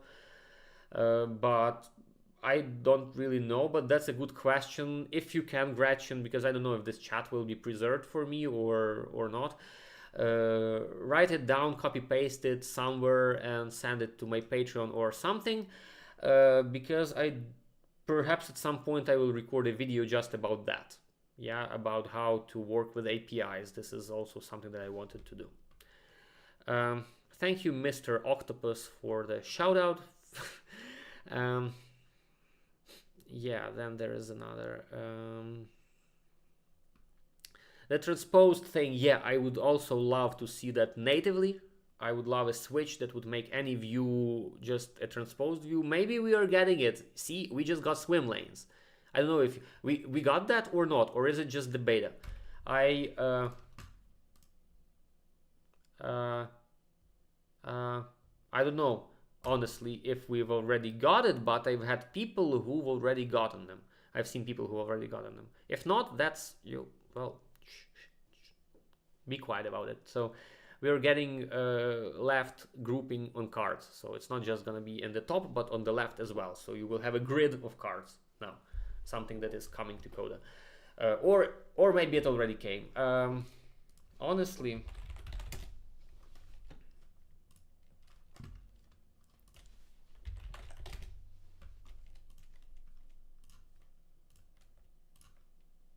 yeah.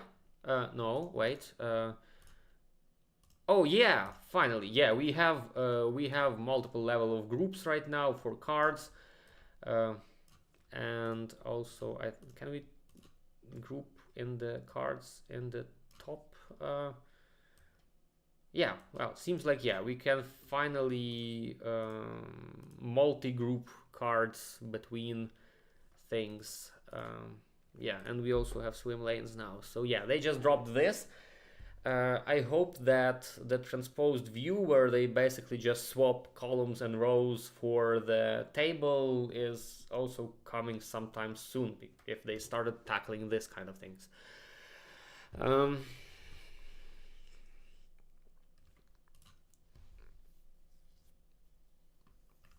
we should petition for Paul. No, Maria is charming. I don't have that level of charming. And also Maria is great because Maria is great because she is filling that niche of, she's making it friendlier, yeah, to start with Coda. Um, she doesn't always cover each nut and bolt, and I totally don't hate her on that. That's like my job, yeah, to cover each nut and bolt.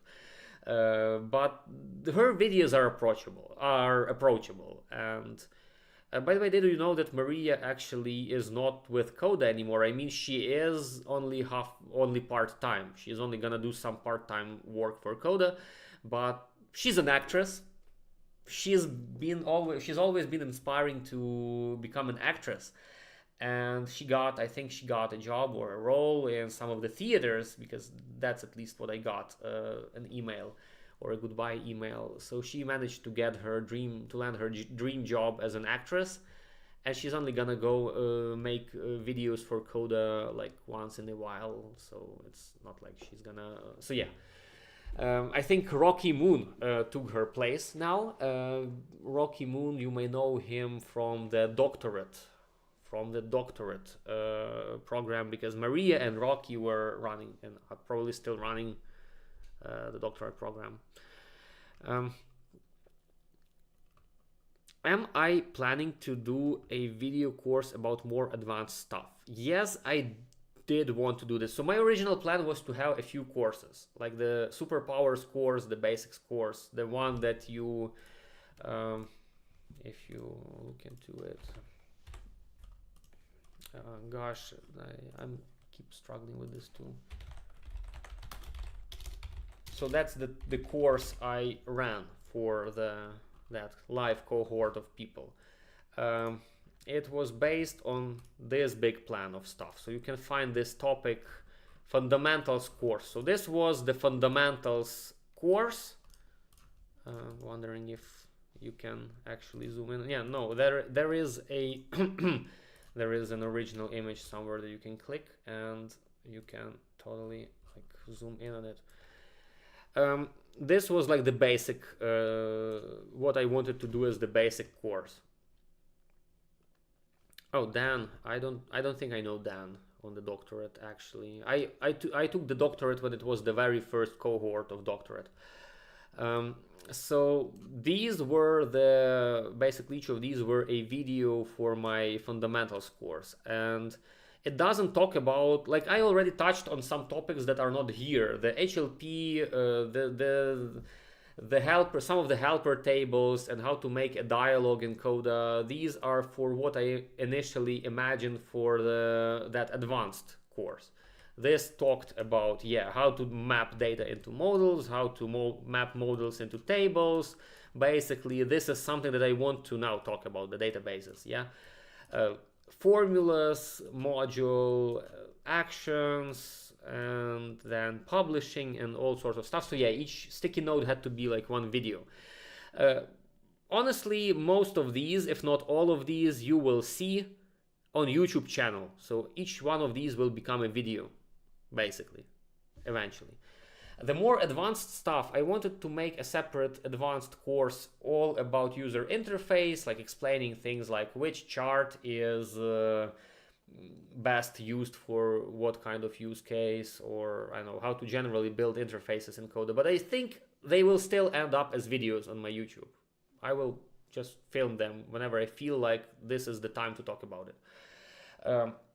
I wanted to make a separate, very specialized course on performance, on optimizing performance, with all the benchmarks, comparing like this function versus this function, this formula, this formula.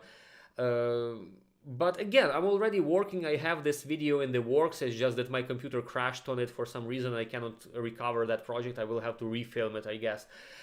On stamping, which is one of the advanced techniques to fix performance in your docs, is to replace formulas with buttons. That is something that I wanted to keep as a gated thing for that course. I think it will also eventually just end up on my YouTube. So I don't think there's gonna be anything really gated that I will keep really gated. It's just the matter of how soon is that I can outsource editing. Right now, Patreon here doesn't really allow me to outsource editing. I cannot hire a person to edit me 8 videos a month. Yeah, so that I can just film done, and I talk about more. That's what I want those, to reach the 5K for instance. I would be able to hire somebody, and that somebody needs to know Coda because they need to make sense out of what I film for them, or what I talk about, what I film for them. So, or I just take somebody who already knows Coda, but then the cost will be higher because, like in Ukraine, not many people know Coda and can do editing.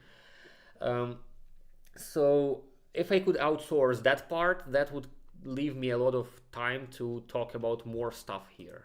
Yeah, and that then even hopefully I can make even the 3 videos a week, like I said in my Patreon video. But yeah, so far not really there, and yeah, but okay, again, it's a marathon.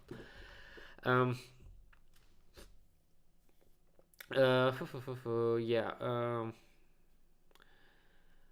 Coda should be doing a bit more in terms of showcasing how this tool can replace tools. They are doing it. They are running webinars on how it replaces. But yeah, they are mostly currently they're comparing Coda to Notion, Airtable, and Confluence. Somehow they decided to focus on these 3 tools. They are running webinars on a spin about how people are moving from Notion to Coda, how people are moving. I guess they have these use cases. They have the whole gallery of some templates, but yeah. Again, this is always, this is always a balance. You cannot really hate on them. They are making new features. This is always a balance of where the resources go. They are not infinite for anyone. Of course, if Coda could just hire 10,000 people like Google or whoever, and they all just sit down, do feature A, feature B, and also marketing, they also need to balance. Yeah, I guess we all do whatever we can. Yeah, sometimes we don't make the best calls. Sometimes we are mistaken with what we do.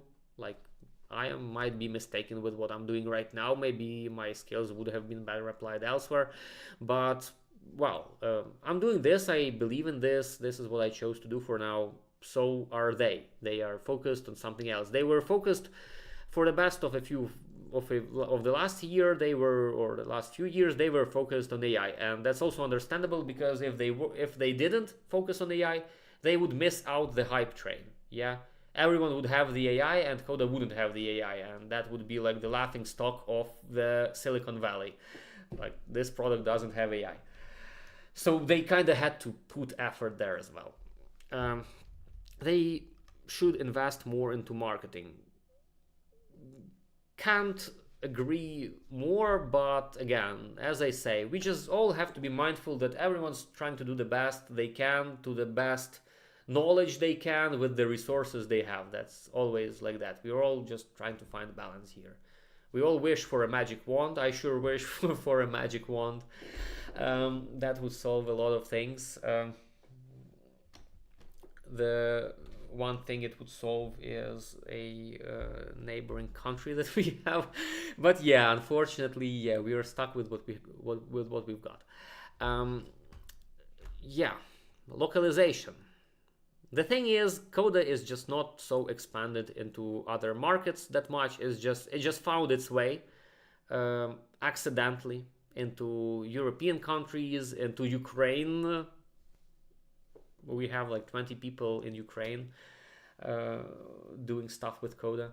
But yeah, it's mostly Silicon Valley stuff and the US stuff. So that's why perhaps they just didn't prioritize that yet.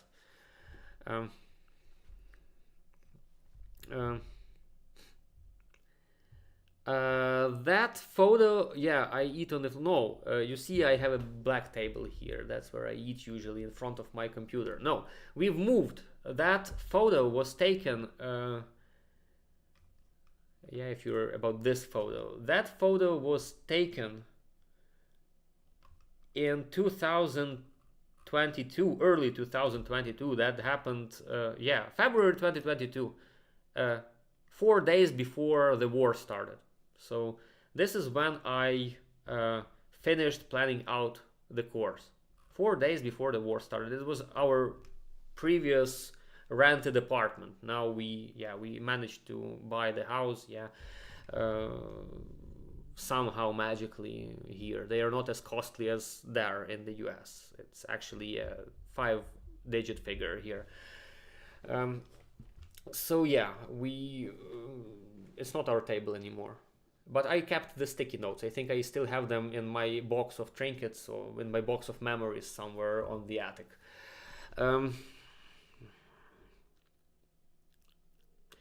Do I think it will be ever possible to have a column that's calculated and editable at once? I hope we don't, because that would break the model of Coda. I actually like that we have columns that are only editable or only calculated. You can have two columns side by side, and you can have this like an override column and then have your formula. Just if the override column is not blank, use that one, otherwise use the calculation. This makes the data cleaner. You know that this property, you cannot mess it up. You cannot have a column of values. You know that it's calculated, but you updated it manually, this one, and then you overlook it, and then your calculations go wrong because some of these values was either accidentally or by purpose overwritten with a non-calculated value.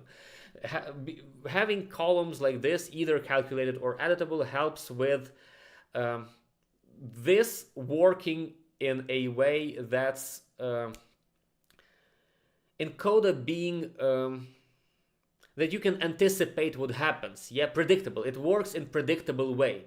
And when something is working in a predictable way, or something is created in a predictable manner, like what that doc structure, gosh, again, I'm talking here and that doc structure video, what's it all about? Why do we put table? Why do I tell you to put tables into the database structure? Because this way it becomes predictable. The doc structure becomes predictable. You know where to go. You don't have second thoughts about how to check for it. You know that you go there, you see your whole table there. It's ungrouped, it's unsorted.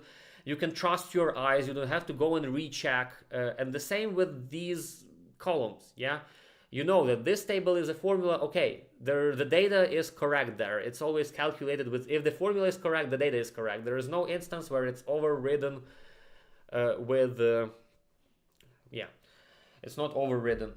In a way, you can have editable columns if you have a sync table and it's populated, of course, with a row, but then you can do two-way edits and you update stuff in there, and this is how you have editable, yeah? So you can kind of achieve this with two-way, with sync tables, with packs, and with two-way sync. You can achieve that.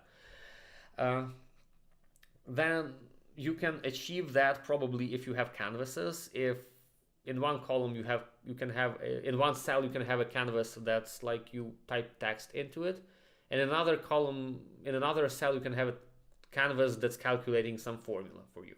But that means you are creating canvases for each row, which is not optimal. I've briefly shown you in the outro, not in the limitations part of my formula tables video, that you can actually sneak in formulas into your formula tables. Yeah, none of these are editable, but I'm gonna show you a trick how some of these can actually be editable. Mr. Octopus is right. This is what I was saying. So yeah, I don't even need to switch. It's just that I can have two columns. One column is an input column, yeah, and it's blank for the whole column. And then here is a formula that basically says this dot if blank, and then your formula. So when this is blank, it calculates the formula. If this is not blank, it just takes the value from here. And also you can add some conditional formatting to help you visually see that this is actually an overridden value. So this is what I usually do. So I don't even have this switch. I just, if the value is there, I just use the value there. Sometimes I do use the switch. I think somewhere in the past I had that. Okay, last question, because this got over time already.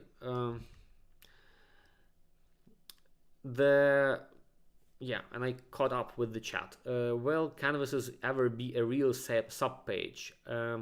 Canvases are actually a little bit of a, they only added it because Notion, people coming from Notion couldn't live without it. I was a big opposer of canvases. They break the logic of how things are in Coda. They feel artificial to Coda. This is not... they are actually artificially implemented. They are like real pages. Everything you put in them are not scoped to that row. The buttons you create there, the formulas, they are actually appearing in the global canvas scope. So you can reference them from elsewhere and so on. So these are like... now they changed the data model underneath, under the hood they changed it a bit, but initially these pages were totally like your pages on the left panel. They just were invisible there, but they were stored in a doc like full pages. The parent row reference is also artificially created. It's not like this row, it's not like this, it's a little bit, yeah, so they tried just to take this concept because it was so widely requested and map it onto the rest of stuff. That's why, it kind of helps. It's kind of helpful to have. I have a plenty of tricks based on these canvases.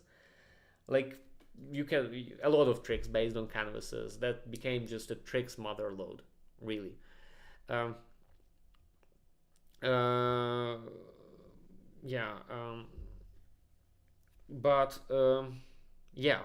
are a little bit artificial. What I hope to get Coda to do, they showcased it briefly in one of their internal hackathons where they build features that don't ship. They have this ritual within Coda that a ritual within Coda where they give all the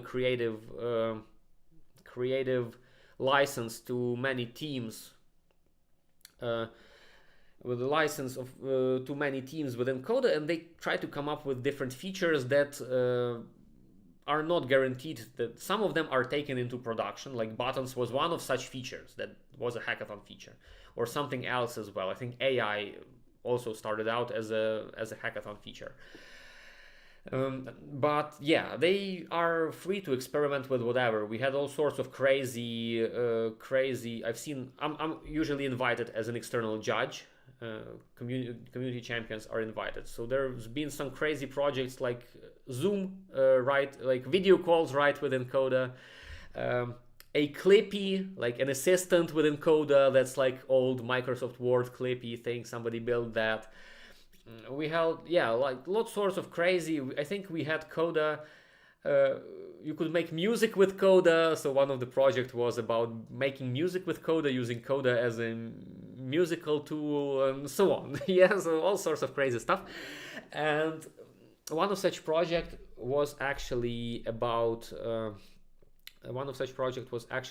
showing, taking a table and showing all the canvases from a table as pages on the left side navigation. So that's, let's say you have like notes page, and then you have a table of notes, and you keep your notes not as separate pages, but you keep your notes as rows in a table of notes. But then you just click on a toggle, and then each row appears as a item on the left side navigation. Note for this day, note for that day. So this was a project I'm really, if anyone from Coda is watching this, I think I voted for that project. I really wanted this to happen.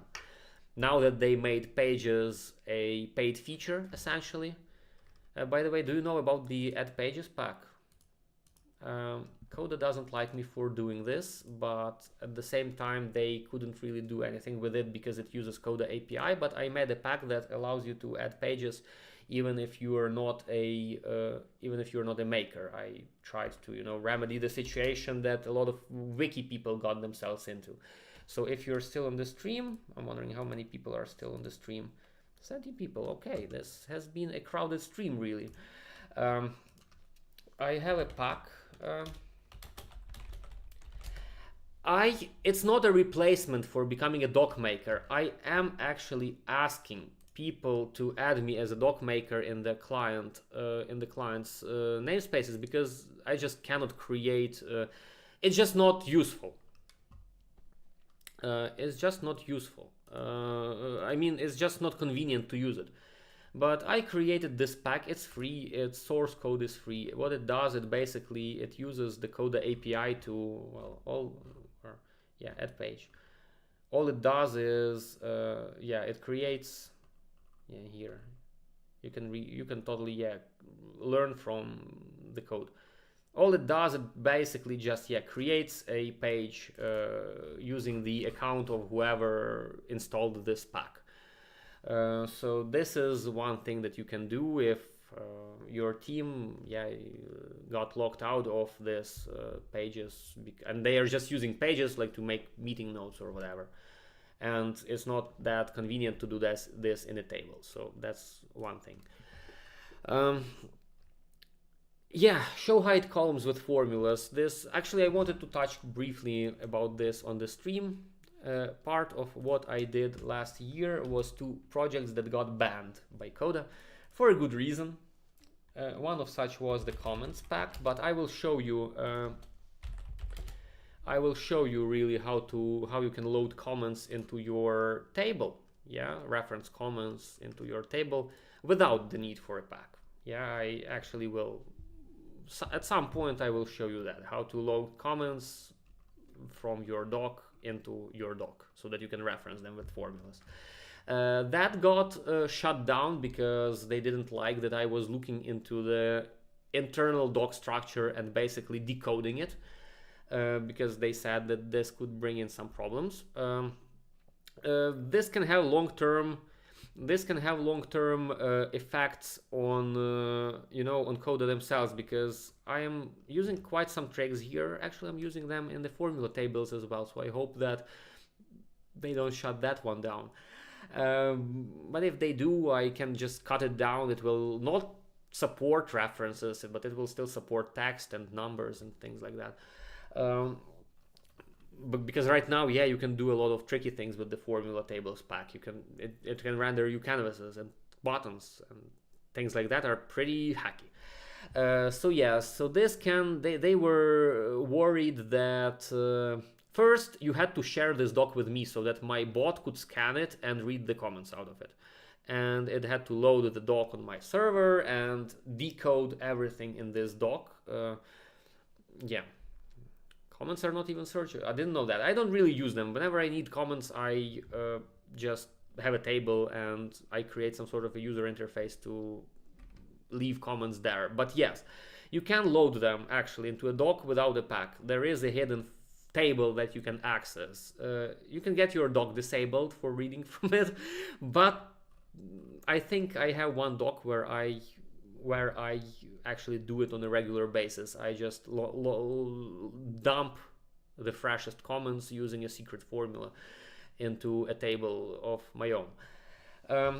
So that's one thing that, it could have long-term problems to this pack. The long-term problems being that some people would use it, then something would load that was not meant, like the pack doesn't, the platform doesn't officially support, and then people would complain to Coda support, and then engineers would have to go and spend time fixing it instead of spending time working on something cool, like new features or something else. So I've already opened that Pandora's box when I presented the world all the hidden formulas, because now lots of people are depending on the button formula, and Coda must now keep it alive. They would have disabled it, and I think at some point they broke it, and a lot of people complained, and they had to allocate resources to actually fix it. Again, I'm not showing myself, so they had to spend resources to fix it, and they just don't want that situation to appear again. So that is the reason. And the other thing that I did, and that's to your enabling and disabling columns, I made something here. I actually made a hack in Coda that allowed you to implement whatever can be done with Coda manually. You could implement it in an action and show hide columns. Oh no, not showing my screen. Yeah, so this trick. I made a hack in Coda. I injected into the Coda formula language that allowed me to create whatever actions. So like you could reorder rows not by applying some sort of sorting, like changing numbers that are the table is sorted on, but actually dragging rows around so they can still be draggable, and show hide columns with a button, and adding columns with the button. So all things that you could do manually in Coda, you could basically create an action for that, or I had to create an action for that. I basically I analyzed all this code that's responsible for doing things in Coda, what all of these parameters meant, and I created a Chrome extension that injected itself into the formula language, and you could run stuff like that. It would be intercepted in your browser, and if you're in, and the pack itself was like this, like it would just throw an error. This means that the call was not intercepted, and this means the extension is not installed. I actually still have it installed here, so the Coda Tricks extension. I can still do this myself. So, but Coda sent me a cease and desist letter for this, because again, if people start becoming too dependent on this,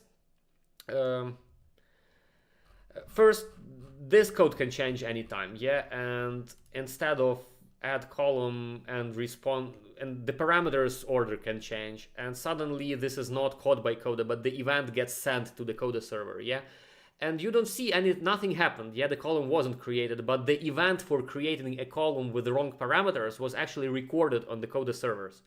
And when Coda upgrades to a new version, yeah, behind the scenes it upgrades to a new version, it actually recreates your docs step by step. It doesn't just apply it sort of applies all the operations, and this thing can break the chain of operations somewhere in the future, and it will be a hell for the engineer to try and debug what caused that thing to break, why certain people's docs weren't upgraded, trace it back to my trick from 2022 or 2023. So yeah, I totally understand them. I'm with them on this one. I didn't realize this. I decided that I'm not doing this. Like, I'm not publishing this for real. Of course, this is a violation of their terms of service as well. I'm not doing this. Instead, I am only installing this for a few select people. Okay. Okay. I think it's time for me to wrap up. Yeah, it's been a pleasure to do this. It's been a pleasure to do this once again, because my last stream was quite a long time ago.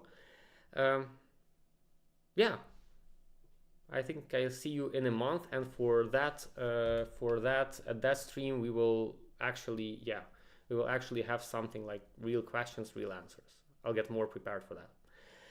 Okay. You can see me. You cannot see me again.